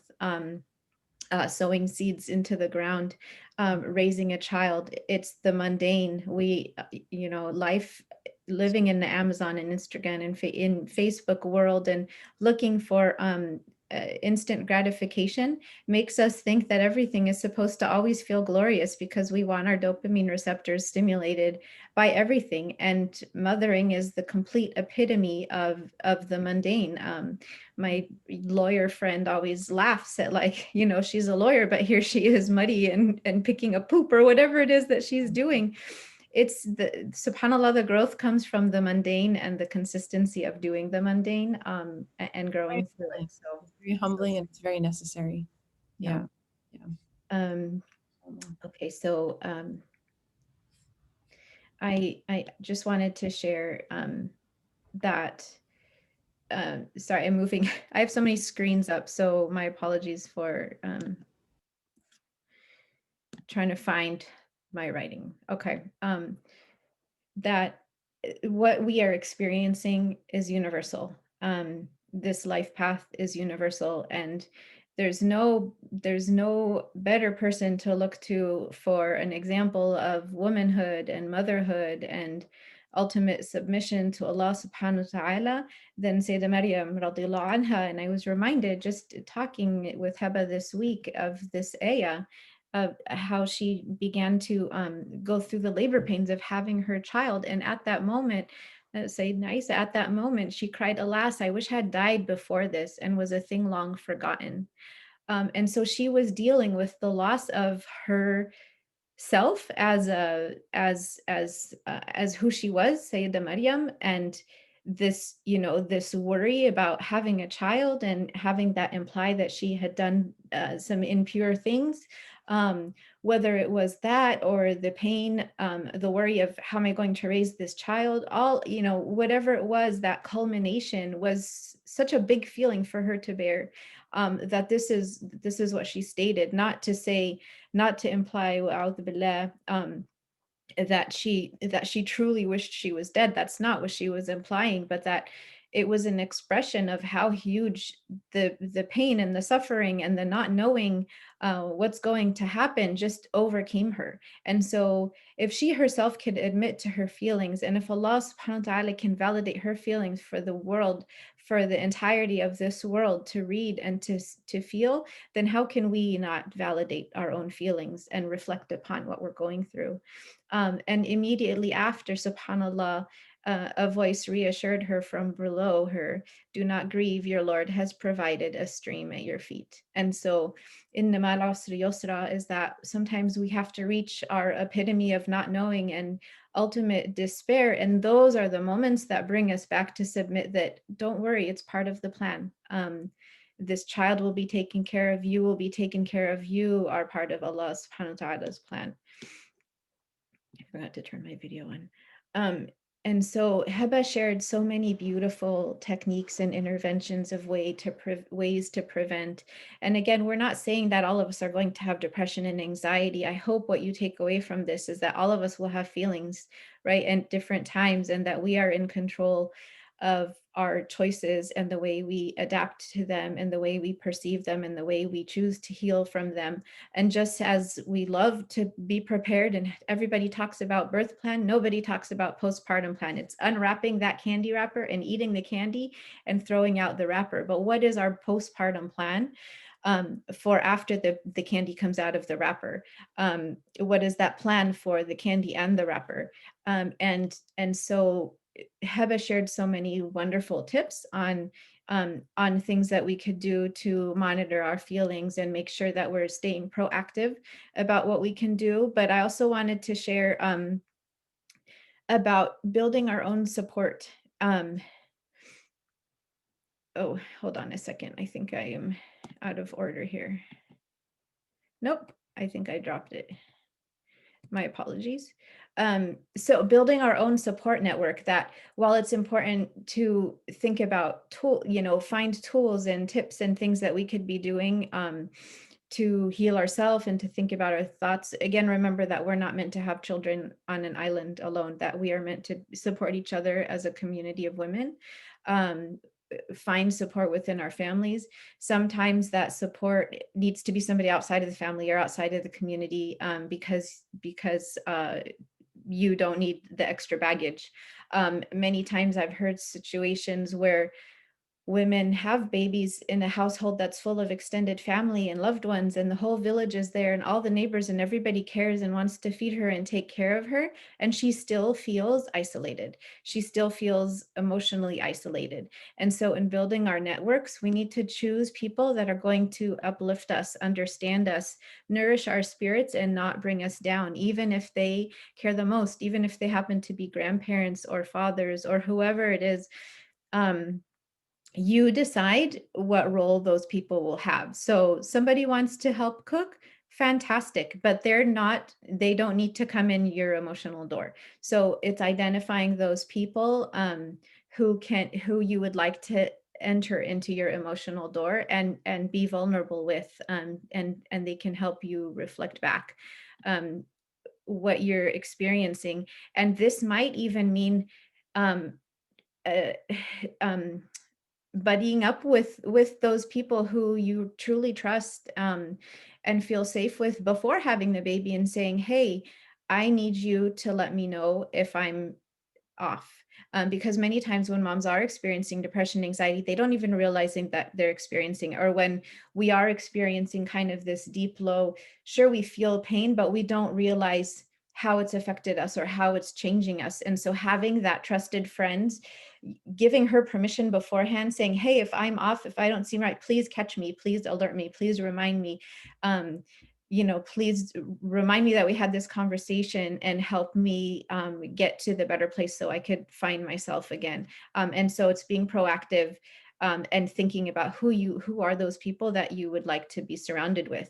If you happen to be here and your family is completely far away and you don't feel connected to them physically or truly, even like I said, it doesn't have to be friends or family or your local community. This is a great time to take advantage of online communities if that's where you're going to find the most comfort is with people you may not know. Sometimes that is comforting, and I'll share some resources, but there are online support programs and different avenues that can help.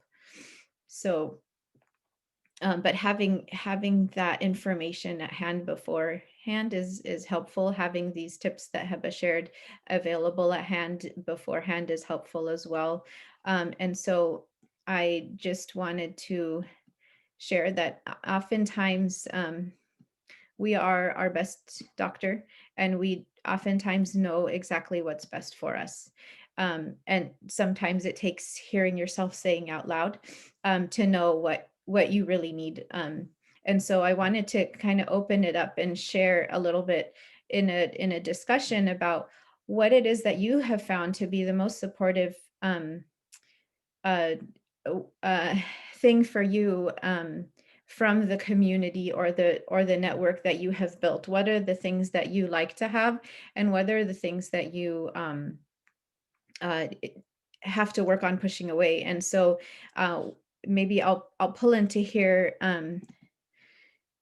Sorry, I'm trying to balance all these things. So I'll pull into here one of the questions that a sister shared, and Heba, if you have any thoughts about it, and perhaps the group. But one sister had a question: is what do you do when it's your own in-laws who are causing a lot of strife and are not allowing you to create your to have your own boundaries up, or to put limits on what your network of or community of support looks like? I don't know if I'm making any sense, but Yeah, are people able to unmute and talk?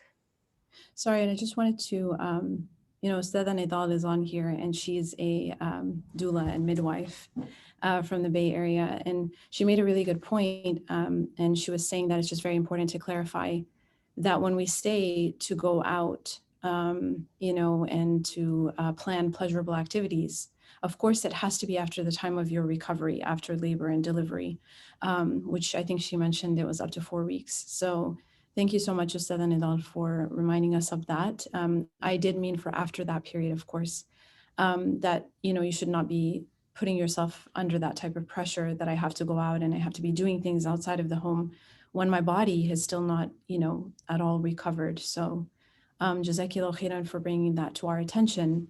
Now, regarding the point about in-laws, and especially if you live with in-laws, that can be a very it can be a blessing, and it can be also be very challenging. And I think, when people say you need a village to raise a child, I think you also need a village to have a healthy marriage, and you also need a village to for many things that we experience in life. A non-judgmental village, a village that is very loving and forgiving, and is willing to overlook, the weaknesses that everybody has. And so, one thing with boundaries is that, to ensure that, especially with in-laws, is that you and your husband are somewhat on the same page in regards to what those boundaries are. Because what you're going to find is it's very hard to enforce those boundaries on my own if my husband is not on my team, in a sense. And one thing that can help is, I know that sometimes men are averse to the idea of therapy, but I have found that when they attend one session, just one session, right? And oftentimes the wife can say, I need you to come so you can support me. So it's not that I need you to come because you need therapy. That's not the way that you engage with them to encourage them to come for therapy. Because no one wants to go to someone who's just going to sit there and point out their flaws or their shortcomings, right? But you just present it in a way that I need you to come with me so that you can support me, right? Because I really needed a lot of support at this time. And they find a lot of benefit in it. I have yet to have, and I think everybody, who's in this field very often experiences that, when the husband does come, he finds benefit in it, and he is able to see that this is really important, and this will bring us a lot of harmony in our marriage. And this will bring us a lot of peace. And so you and your husband have to be on the same team in order to establish certain boundaries. Now, the way that boundaries are presented in a very secular sense don't work in a cultural environment, right? So when they tell you that, when you hear that, just cut off from people who are toxic in the family and just don't deal with them, or just tell them that, don't speak to me this way, or I don't appreciate you interacting with me in this way. For example, if they're very harmful with their words or very harsh with their words, you can't tell elders that in a cultural sphere and expect that they're going to respond well, because that can bring you about a lot of harm. But what you can do is start to very gently establish your boundaries, in a sense that, I really appreciate this advice, and I see so much benefit in it. I just don't think it's going to work for me right now, but I do plan on incorporating it at a certain point. So learning how to adapt your responses, خاطب الناس على قدر عقولهم, being able to interact with people at the level at which they're at, right? Because everybody's at a different level, and you have to be able to interact with people at the level that they're at. And so they're coming to you, and they're as your elders, and they have so much experience to draw from. So it's not that we don't want their experience, but it's really the delivery, right? Delivery is huge. How are you delivering this nasiha or advice to me? And also, it may not work for me, but I have to be open to hearing it, because it could be beneficial. It could actually help me if I try it. But also, it may not be beneficial, but I've tried it, and I'm open-minded, and I'm humble enough to listen, because I don't think I know better. But at the same time, I know that it may not work for me. So then I can say, thank you so much. I've really tried that, and it has not worked for me. But I really appreciate you looking out for me. And I really appreciate the fact that you care. So it's knowing how to respond. And then you and your husband have to be on the same team in that sense. And therapy helps a lot in getting you to be on the same team in order to establish those boundaries together, so it doesn't cause you further issues. Am I unmuted? Yeah, you're unmuted. Okay, good. Sorry, technical challenges going out the door. So if you're seeing cursors flying all over the screen, my apologies. I'm trying to look at all the questions and everything. I just wanted to add that this is not easy. Establishing your own boundaries and knowing how to respond back when people are walking all over us. We often have been taught as young girls that a good girl is a quiet girl, or a good girl is an obedient girl, but it doesn't mean, and especially as a mother now, it's going to affect our children when we are not being respected. And so sometimes for the first time in our life, we learn how to stand up for ourselves because we're a mother, and because we're put in this situation. Don't expect your husband to defend you and do your growth for you.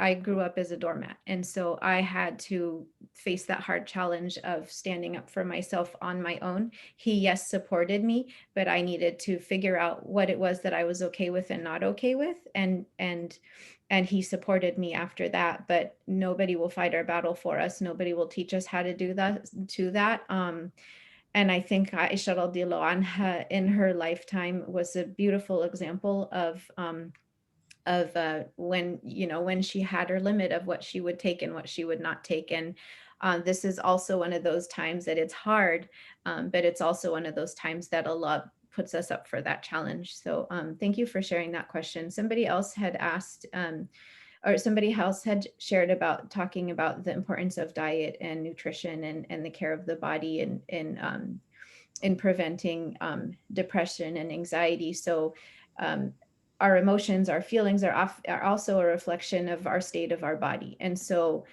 when our body is not well, and we're not taking care of it in terms of like eating nutritious food, there's benefit in that for our brain too. So lots of sugars can cause inflammation in our brains and cause us to upset our moods. Caffeine, sugar highs and lows, all of these things take our bodies on a wild roller coaster. And so the importance of eating a balanced diet, fruits and vegetables couldn't be more important in this time. And then specifically like vitamin D and vitamin B, those are easily checked by your physician, your healthcare provider. And if you're low, they can tell you what doses to be taking, but that can even help.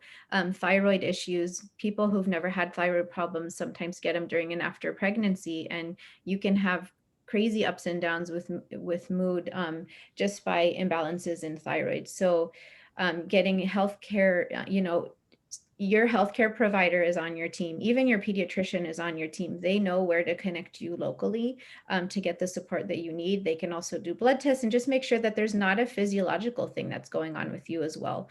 So I moved forward to this slide because people were asking about additional resources, and I kind of see a new session being created here for Heba because we're kind of nominating you here because there are a lot of questions and there may be opportunities, but in the meantime, some great way to access support is through the Khalil Center, which Heba is a part of, and Dr. Rania Awaad, who will speak next week as well, are a part of. So you can learn more about them on their website. I'm sure Heba can tell you all about them. Postpartum Support International is also something that's available for free. You can literally just call it or text somebody and get answers, or just have somebody completely anonymously supporting you, or your spouse as well. They have support for dads as well. And I did want to point out that the #1 risk factor for a father falling into postpartum depression or anxiety is when his spouse is. So when you're not well and you start seeing that your husband is acting more rough or aloof or not involved or kind of checked out or meaner or not himself, he may be feeding off of what you're struggling through, and now it's impacting him. And so sometimes it becomes this cycle of like, oh my gosh, now he's turning on me too, and then it becomes negativity towards him, where subhanallah, he's feeling the same thing from you and you may not even be knowing it. So I share that because these are resources that can also help them as well. But again, when we help ourselves, we help our child, and we also help them too. So it doesn't become this, he's this and I'm that, and then we feel like just this victim that who is helpless. So I share these resources here.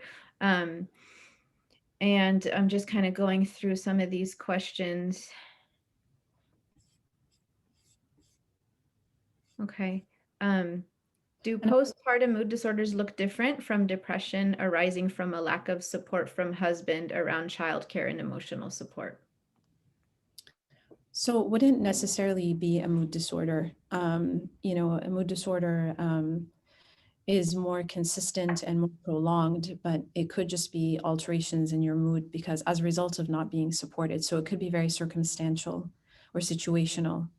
And once that circumstance has changed or your situation has changed, then your mood changes as well. So that's how you know.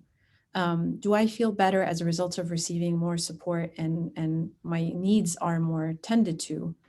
And if that resolves it, then you know it's not a condition. I'm very wary of like slapping, you know, labels onto everything. And this is, you know, this is this and this is that. Because a lot of it is, you know, just normal human emotions that you will kind of journey, you know, throughout, in and out of. But, you know, if it is prolonged, and even though I'm receiving support, even though my needs, my core basic needs are being met, like I'm getting a chance to sleep, I'm getting a chance to eat well, and you're eating the right things. And, you know, I have support from, you know, incredible nurses like Hoda, who I know supported me so much when I had my children. So she's not just you know, a best friend, but she's also a great nurse, and she's great at what she does. So I encourage you all to also reach out to her. But if you are having all of your needs met in that way, and you're also still feeling, you know, those lows, and they're, you know, and you're not, it's not letting up, you're not feeling better, then that's when I would say perhaps it's a mood disorder. Perhaps then we're kind of entering the realm of a condition. And so then it would be good to just get a consultation with a mental health professional. And you may be able to get to the bottom of why it is that you're feeling the way that you're feeling. Thanks, Heba. And Heba was my guide through the emotional parts of raising my boys and my fear of messing them up. So it's a balance, alhamdulillah. I shared, so somebody was asking about affordable therapy opportunities, and I shared that postpartum support was international, but I didn't know if Khalil Center had like a sliding scale fee or how it works. We do actually, we have a service over fee policy, and which means that you won't get turned away if you are unable to pay the fee. So based on how much you can afford, that's how it will be split up. And then we also do have, we're partnered with Zakah Foundation, which are amazing, alhamdulillah, in facilitating opportunities for individuals who can't necessarily afford the services, but they can still receive the support through the Zakah Foundation. So alhamdulillah, the means are there. It's just a matter of reaching out and getting the support that you need in order for you to be the best mom or best woman that you can be, inshallah. Jazakallah khair. Some people are asking, they would like to set up sessions with you. So when I, inshallah, send out the recording and slides, maybe you could share about Sure, inshallah. like the best way to set up counseling if that's something that you offer through Khalil Center. Inshallah. Inshallah. Thank you. There was one sister who was asking, and then maybe we can open up for discussion after this question. Somebody who's in her 40s and is considering having the fourth baby, mashallah, but had a history of struggling with some strong baby blues with her previous children and is worried about having a child in her 40s. Also worried about complications with pregnancy and asking to share any research about pregnancy and mental health after 40. So I might jump in quickly and share my thoughts. So I think first and foremost is always istikhara. What I've learned is that sometimes it's important to make decisions and think about the consequences of our decisions. It's extremely important. I think also equally important is to remember that we can make our decisions in anticipation of positive consequences, and Allah will do what He wants in the end. And so I've seen people who were afraid of going through something again and didn't pursue another child and then later wished that they had. I've seen other people who actually, did go through something, having another child again, and that child ended up having Down syndrome because she had an older age. That's not a negative outcome. Allah intended her to have that child, and Allah intended her to have a child with Down syndrome. So it's not like, oh, she made the wrong decision, or, oh, you're going to make the wrong decision if you go through postpartum again. Perhaps that's part of the journey. Her child with Down syndrome was one of the most incredible things that happened to her in her life. And so we make the decision by doing istikhara and knowing that however it ends is going to be okay, even if, so to go back to the research, having a child after 40, our eggs are a little bit older, and so the genetics aren't as healthy, and so there's the higher likelihood of having a baby that is unhealthy, but that's not a guarantee. Having postpartum depression with previous pregnancies makes somebody higher likely of having postpartum depression with another child. However, you're older and wiser, you have other children. It may be an experience to look at it as a different way, or it may be a choice of, I don't want to go through that again. And both are okay. I think we really need to shift our mindset as moms and women. I shouldn't just keep saying moms, but as human beings, in thinking that we're in control of the outcome. So it's all good, whatever it is, and whatever path He takes us down and whatever outcome it is, it's all good because we will grow from it, inshallah, and inshallah grow stronger and closer to Him from it.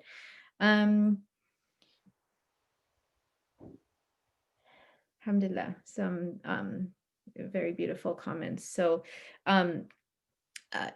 going back, we have 8 minutes. We wanted to hear from you, but what are tips that we can share with each other? What are things that have been the most powerful things for you as a person growing from one stage to another? What are the things that you would like to see in a community support of women supporting women through the experiences that we all go through?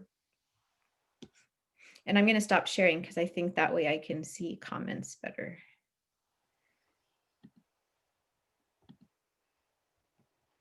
Okay.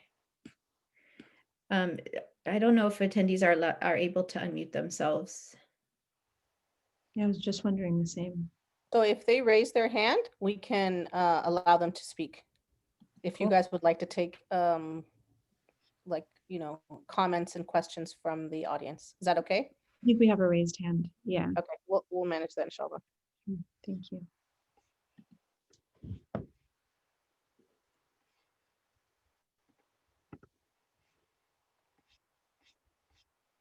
Go ahead, Amber. Oh, hello. Hi. I just wanted to mention something about taking care of my body first before battling everything going on in my head and my mental health.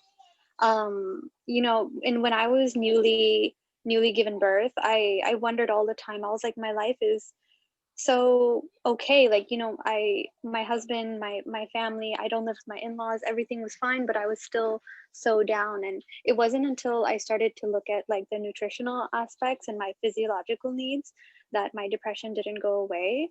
And so my piece of advice would be to first, I think you mentioned as well, just make sure all your needs are met first, and see if that helps, and then you can take further steps into like therapy or counseling or whatever. Because I think I mentioned in the questions as well, like I had really low iron and vitamin D, and one of the B vitamins as well, which greatly contribute to mood and energy levels. And once I got those taken care of, and once I started sleeping more, and once I started eating more home cooked meals and not takeout, I saw a 180 difference in myself. And I was like, I knew it. Like I knew I don't have these problems. It was something on like a nutrient level that I was starving my body of. I didn't receive immediately after giving birth. But it's never too late to go back and replenish those, I would say. And then also just balancing your hormones again. I was looking at a chart at how our progesterone and estrogen drop dramatically after giving birth, and you have to build those back up. The hormonal roller coaster is just insane. So taking natural things like red raspberry leaf tea, even Vitex if you need, to just get your hormones back on track, that can also really help get your mood and energy levels taken care of. And then you can see if it's still persisting, then it can be something more severe than baby blues and depression or something like that. And that's all. Thank you. Thank you, Amber, for sharing. That's so important. Is that when you're young and you're busy and you're running around, our bodies can take a lot. And then as we get older and as we need to take care of more than just ourselves, our body speaks very loudly in different ways. So being in tune, listening to our bodies, just as we're in tune and listening to our kids, we do so with their bodies. So thank you for that reminder. Somebody else shared that for their support network, they went to therapy and that was really helpful. And that reminded me that the unique thing about perinatal mental health is that it's very treatable, and that people recover quickly when they find the right support. I think I had maybe gone to one session, and the epiphany that the lady said, like after me just talking for an hour, subhanAllah, she was like, maybe you need to cut back on your coffee. And it was true. It got me so, and Heba laughs because she knows it just had gotten me so anxious. But I think feeling listened to and just having an external person just help you tweak a few things. So it's not this long-term thing that you're living with this diagnosis or anything. It's really just people stepping in and hearing and caring and sharing, which is what this world used to be before.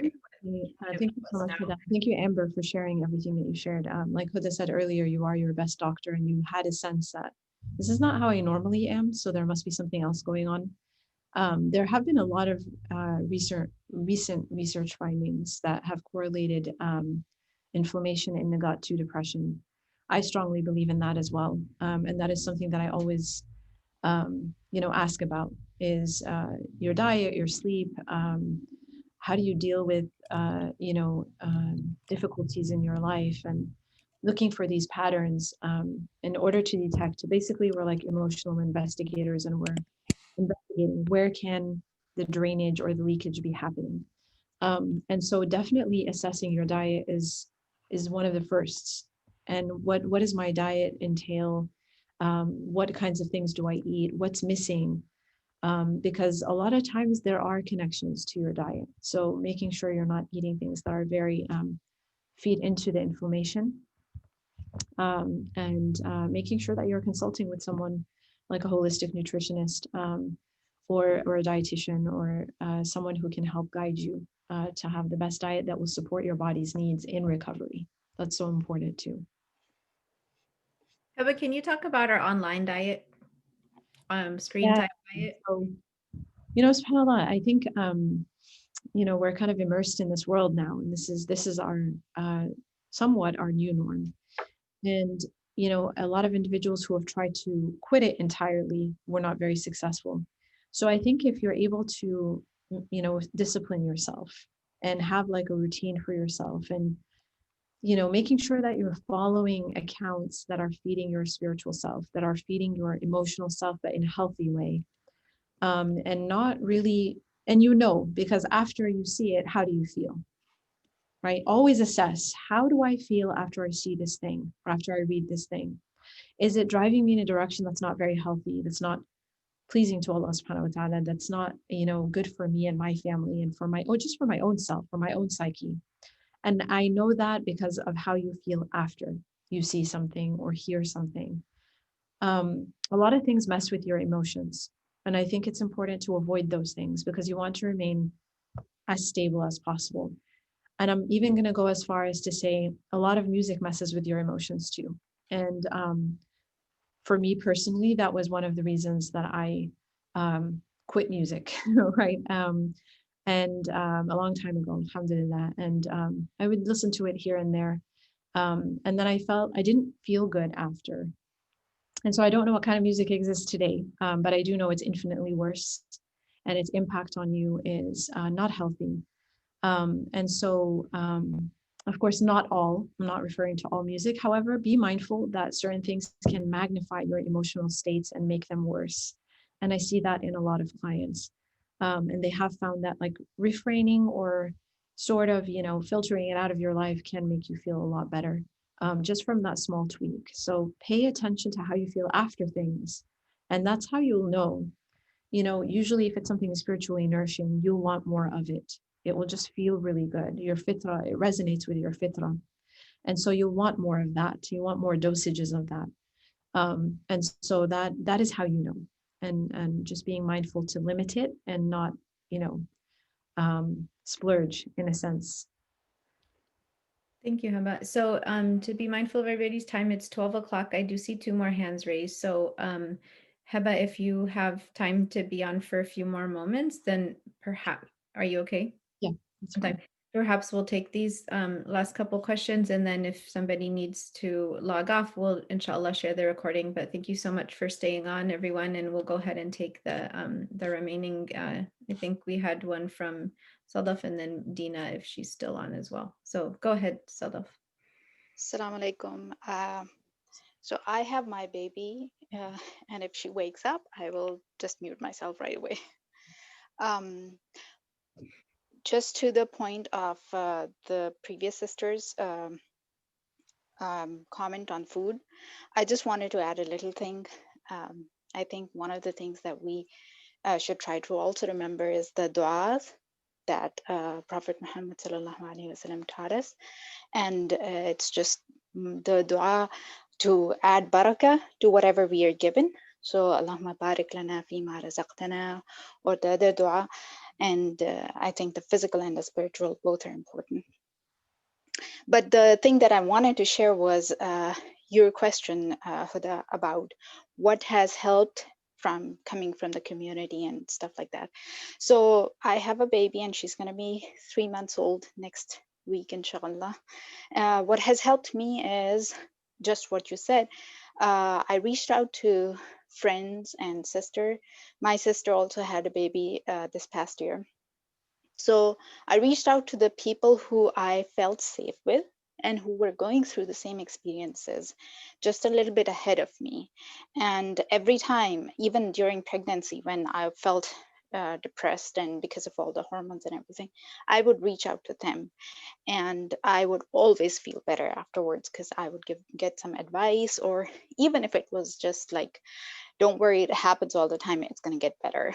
Even just those words made me feel better. So that helped me. And I think what happens is that there are two parts. There's the receptive, and there's the what's being said or done, and then how we receive that, right? So I feel like we should, each one of us, we can do what we want others to do for us, right? So when we are being in the presence of other mothers, we can talk to them or give them the support that we wish to have, right? And in a way that is non-judgmental. And just like sometimes it's all that we need to do is hear the other person out. And I think that's, and then the other how we receive things, a lot of times, just like Heba, you mentioned, a lot of times things are said from friends or relatives, most likely relatives, or even spouses, that are hard and feel harsh. But at that time, I think what we can try to do is to ignore the harshness of it, or at least try to get over it. Sometimes it takes time. And then once it's resolved, maybe try to look at the content of what was said and see if it really is beneficial or not. And if it is, then we just make that change or try to make that change. And if it's not, then we can just put it away instead of keep on letting it affect us. So that's it that I wanted to say. Thank you. Thank you, Sister Salah. That was incredible advice, and it was very aligned with our faith as well, because people have different styles of communication, and perhaps some people, their style of communication is just very intense. However, what they're saying is of value, and so we should always assess, because we want to grow. We want to grow. We want to better ourselves. We want to better our skills, and so maybe the delivery is very off-putting, and it just causes me to really retreat, and I don't want to hear what they have to say. But it's just knowing that people have different styles and they have good hearts and they mean well most of the time, hopefully, right? And intentions are only with Allah subhanahu wa ta'ala. But it's really just taking from what are they saying, you know, and can I benefit from that? And could it work? Because a lot of times it may work, right? But then sometimes it doesn't. But at least I've tried it once. I was humble enough to try it that one time, and it didn't work. And so I can report back and say, you know, I really did try, but it didn't work. And just doing what's right for me, again, in a graceful manner. I don't have to engage with something that you know is not polite and is not courteous and is not well-intentioned. And your soul recognizes it, right? You just know, especially when it's a repeated offense and it keeps happening. It keeps happening. I look for those patterns, and you know, what comes from the heart goes to the heart, even if the delivery is a little bit intense or harsh. A lot of it is well-intentioned. And I think if we really want to grow and we're sincere about that, then we'll look at the content. And so that's very wise of you, Sister Salah. Jazakallah khairan for sharing that. I don't know, Hoda, if you wanted to add on to that. How can I add to that? Just both of you, what you both shared was really touched me. So jazakumullah khairan. I think the next question was from Dina Thaqib. Do you still have a question, Dina? Can you hear me? Yes. Assalamu alaikum. I'm not going to keep you long. I just want to say that the work you are doing for Muslim women, I am so grateful to Allah subhanahu wa ta'ala for. This is critical. Everything discussed today, everything that impacts women in different ways, you spoke about, mashallah, and jazakallahu khair. What do you do if you find a woman who is clearly in need of help? She's isolated, alone. Even though she has many family and friends around her, she's been advised many times to get help and refuses to get help. Have you experienced this before? Yeah, I have personally with a friend, and she absolutely refused to acknowledge that she needed any help. And so, she was open to visitations. And without making her feel like I recognize that she really needs help, I would just go and visit and just be present with her. And eventually through those visits, and we would alternate between different friends, and eventually it got to a point where she started to open up and she started to express some frustrations and difficulties and challenges. And then it was just a matter of very gently, because it's hard for someone to feel like when I acknowledge that I need help, perhaps it makes me enter into a space in which I feel like things are out of control. And I don't want to relinquish that control by acknowledging that I need help. So it was just a very slow and gradual process. And it started off by just us visiting her and being in her presence and being present with her and, just offering help, just being helpful to her. And then eventually she started to open up and to start to express that, this is a little bit hard. Is this supposed to be like this? And it was like, yeah, absolutely. We've all experienced this, and this was very hard for everyone. And it's not easy for anyone, but everybody experiences the hardship in a different way. So for one person, it may be their in-laws. For another person, it may be breastfeeding. For another person, it may be, I just don't sleep at all. For other moms, who are incredible heroes, mashallah, their children have to go through like multiple surgeries and procedures, and that's their test, and they make it through, and alhamdulillah, their kids are grown and they're doing much better. So I think presence is so important, and a very gentle kind of loving presence where you're not prying, you're not asking a lot of questions, take what people share with you and don't necessarily pry beyond that. And then just offer help. And what you may find more often than not is that they will open up, and then you're able to, share things that, or kind of guide them in the direction of, hey, why don't you reach out to so-and-so? They can be very helpful. Just go one time. And when they tell themselves that I'm only going to go one time, that's the entry point. They've already entered into the sphere of getting help and support, inshallah. And Hoda, I'm sure you have a lot of great insights to share too. I think I think the reflection has been more about my own self and what I emitted. And so I needed to prove to myself that I was a worthwhile human being by being a perfect mom. And that was the equation in my mind. And so I strived to do everything to the standard that I read about online and in books, because this was my way of proving to myself that I was worthy. And so alhamdulillah, that thinking has since gone out the door and in the trash. I'm worthy because Allah breathed his breath into me, as he did all of you. But as I went through that journey of trying to see how good I am, I think what it might have done was maybe make people think that I'm this amazing mom and that I did it all. And that made them hesitant to share any struggles that they had, because they thought I was perfect. And I was not even aware of my own struggles. I just kind of pushed them away. And so when I allowed myself to be vulnerable to myself and in front of Allah, and to acknowledge my flaws and my weaknesses and my growth, shifting into a growth mindset instead of a fixed mindset that I have to be this way, and that I was able to be more humble and just learning through my experiences and my mistakes, and sharing them with people that I trusted, and kind of showing that we're all the same.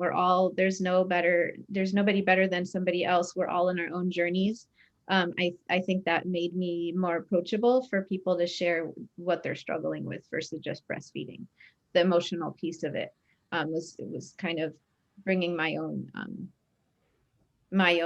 walls down and my own guard down. I think that's one piece of it, is being approachable and thinking about what we emit. And then the other piece, I think, just basic, like food and cleaning. And I think some of the things that I appreciated the most from friends was just coming and holding my baby while I showered, or bringing me a warm meal that I didn't expect them to, or like cleaning my dirty sink, and being okay with letting my friend see my dirty sink and letting her do it. And then receiving the message from her, which was, I'm doing this because I love you. Like, who doesn't, and that slowly kind of gives her permission to receive help in different ways. It's not mental health right at the front, it's the other help that just makes their day a little bit easier. And so starting there, and I think just being quiet and being present is really helpful. I see another question. Assalamu alaikum.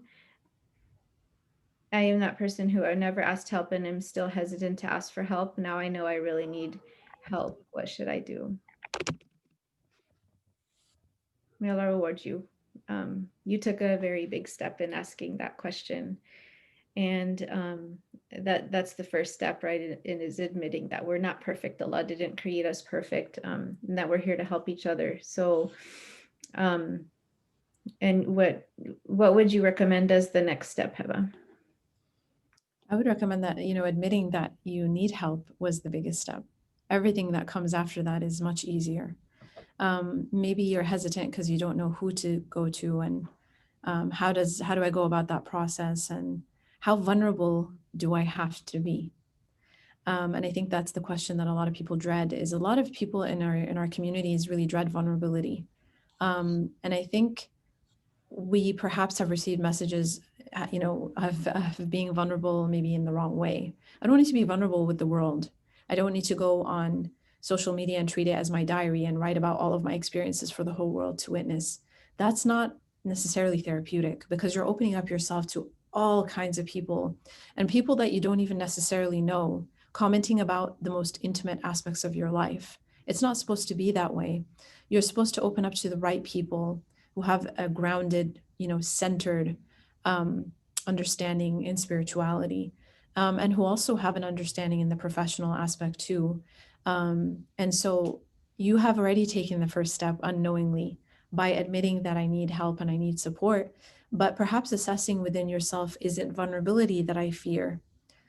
Because it's a very gradual opening up process. It's not that you don't just go to someone and necessarily open up about everything, but it's about going to the right person and opening up, and you will just immediately feel like, I can open up to this person. Once you're in the presence of the right person, you will feel like, I can talk about this with this person. You won't have this hesitation anymore. But I would like to congratulate you for, achieving the biggest step, which is, saying, help me. And those are the two hardest words to utter. Absolutely. Jazakillah khairan, Heba. Jazakillah khairan, all of you, for joining and staying on over the time. I just somebody had asked, they wanted to share this with other women who are pregnant or just having a baby. And so we will be sending out a follow-up email with the slides and the resources that we talked about, as well as the flyer for this event. So if you want to share this event with others, they will only be able to receive the recording and the slides if they register. So we'll have that flyer and the registration link, Jazakallah khairan, Sister Fadwa, will stay open so they can register, and then that way they can receive it as well, inshallah. Don't forget that there's a part 2 next week, inshallah, with Dr. Rania Awaad. So we will learn more amazing nuggets. And I think I will also send out a survey, inshallah. So we'd love to hear your feedback. And if you have additional questions, perhaps you can ask them there.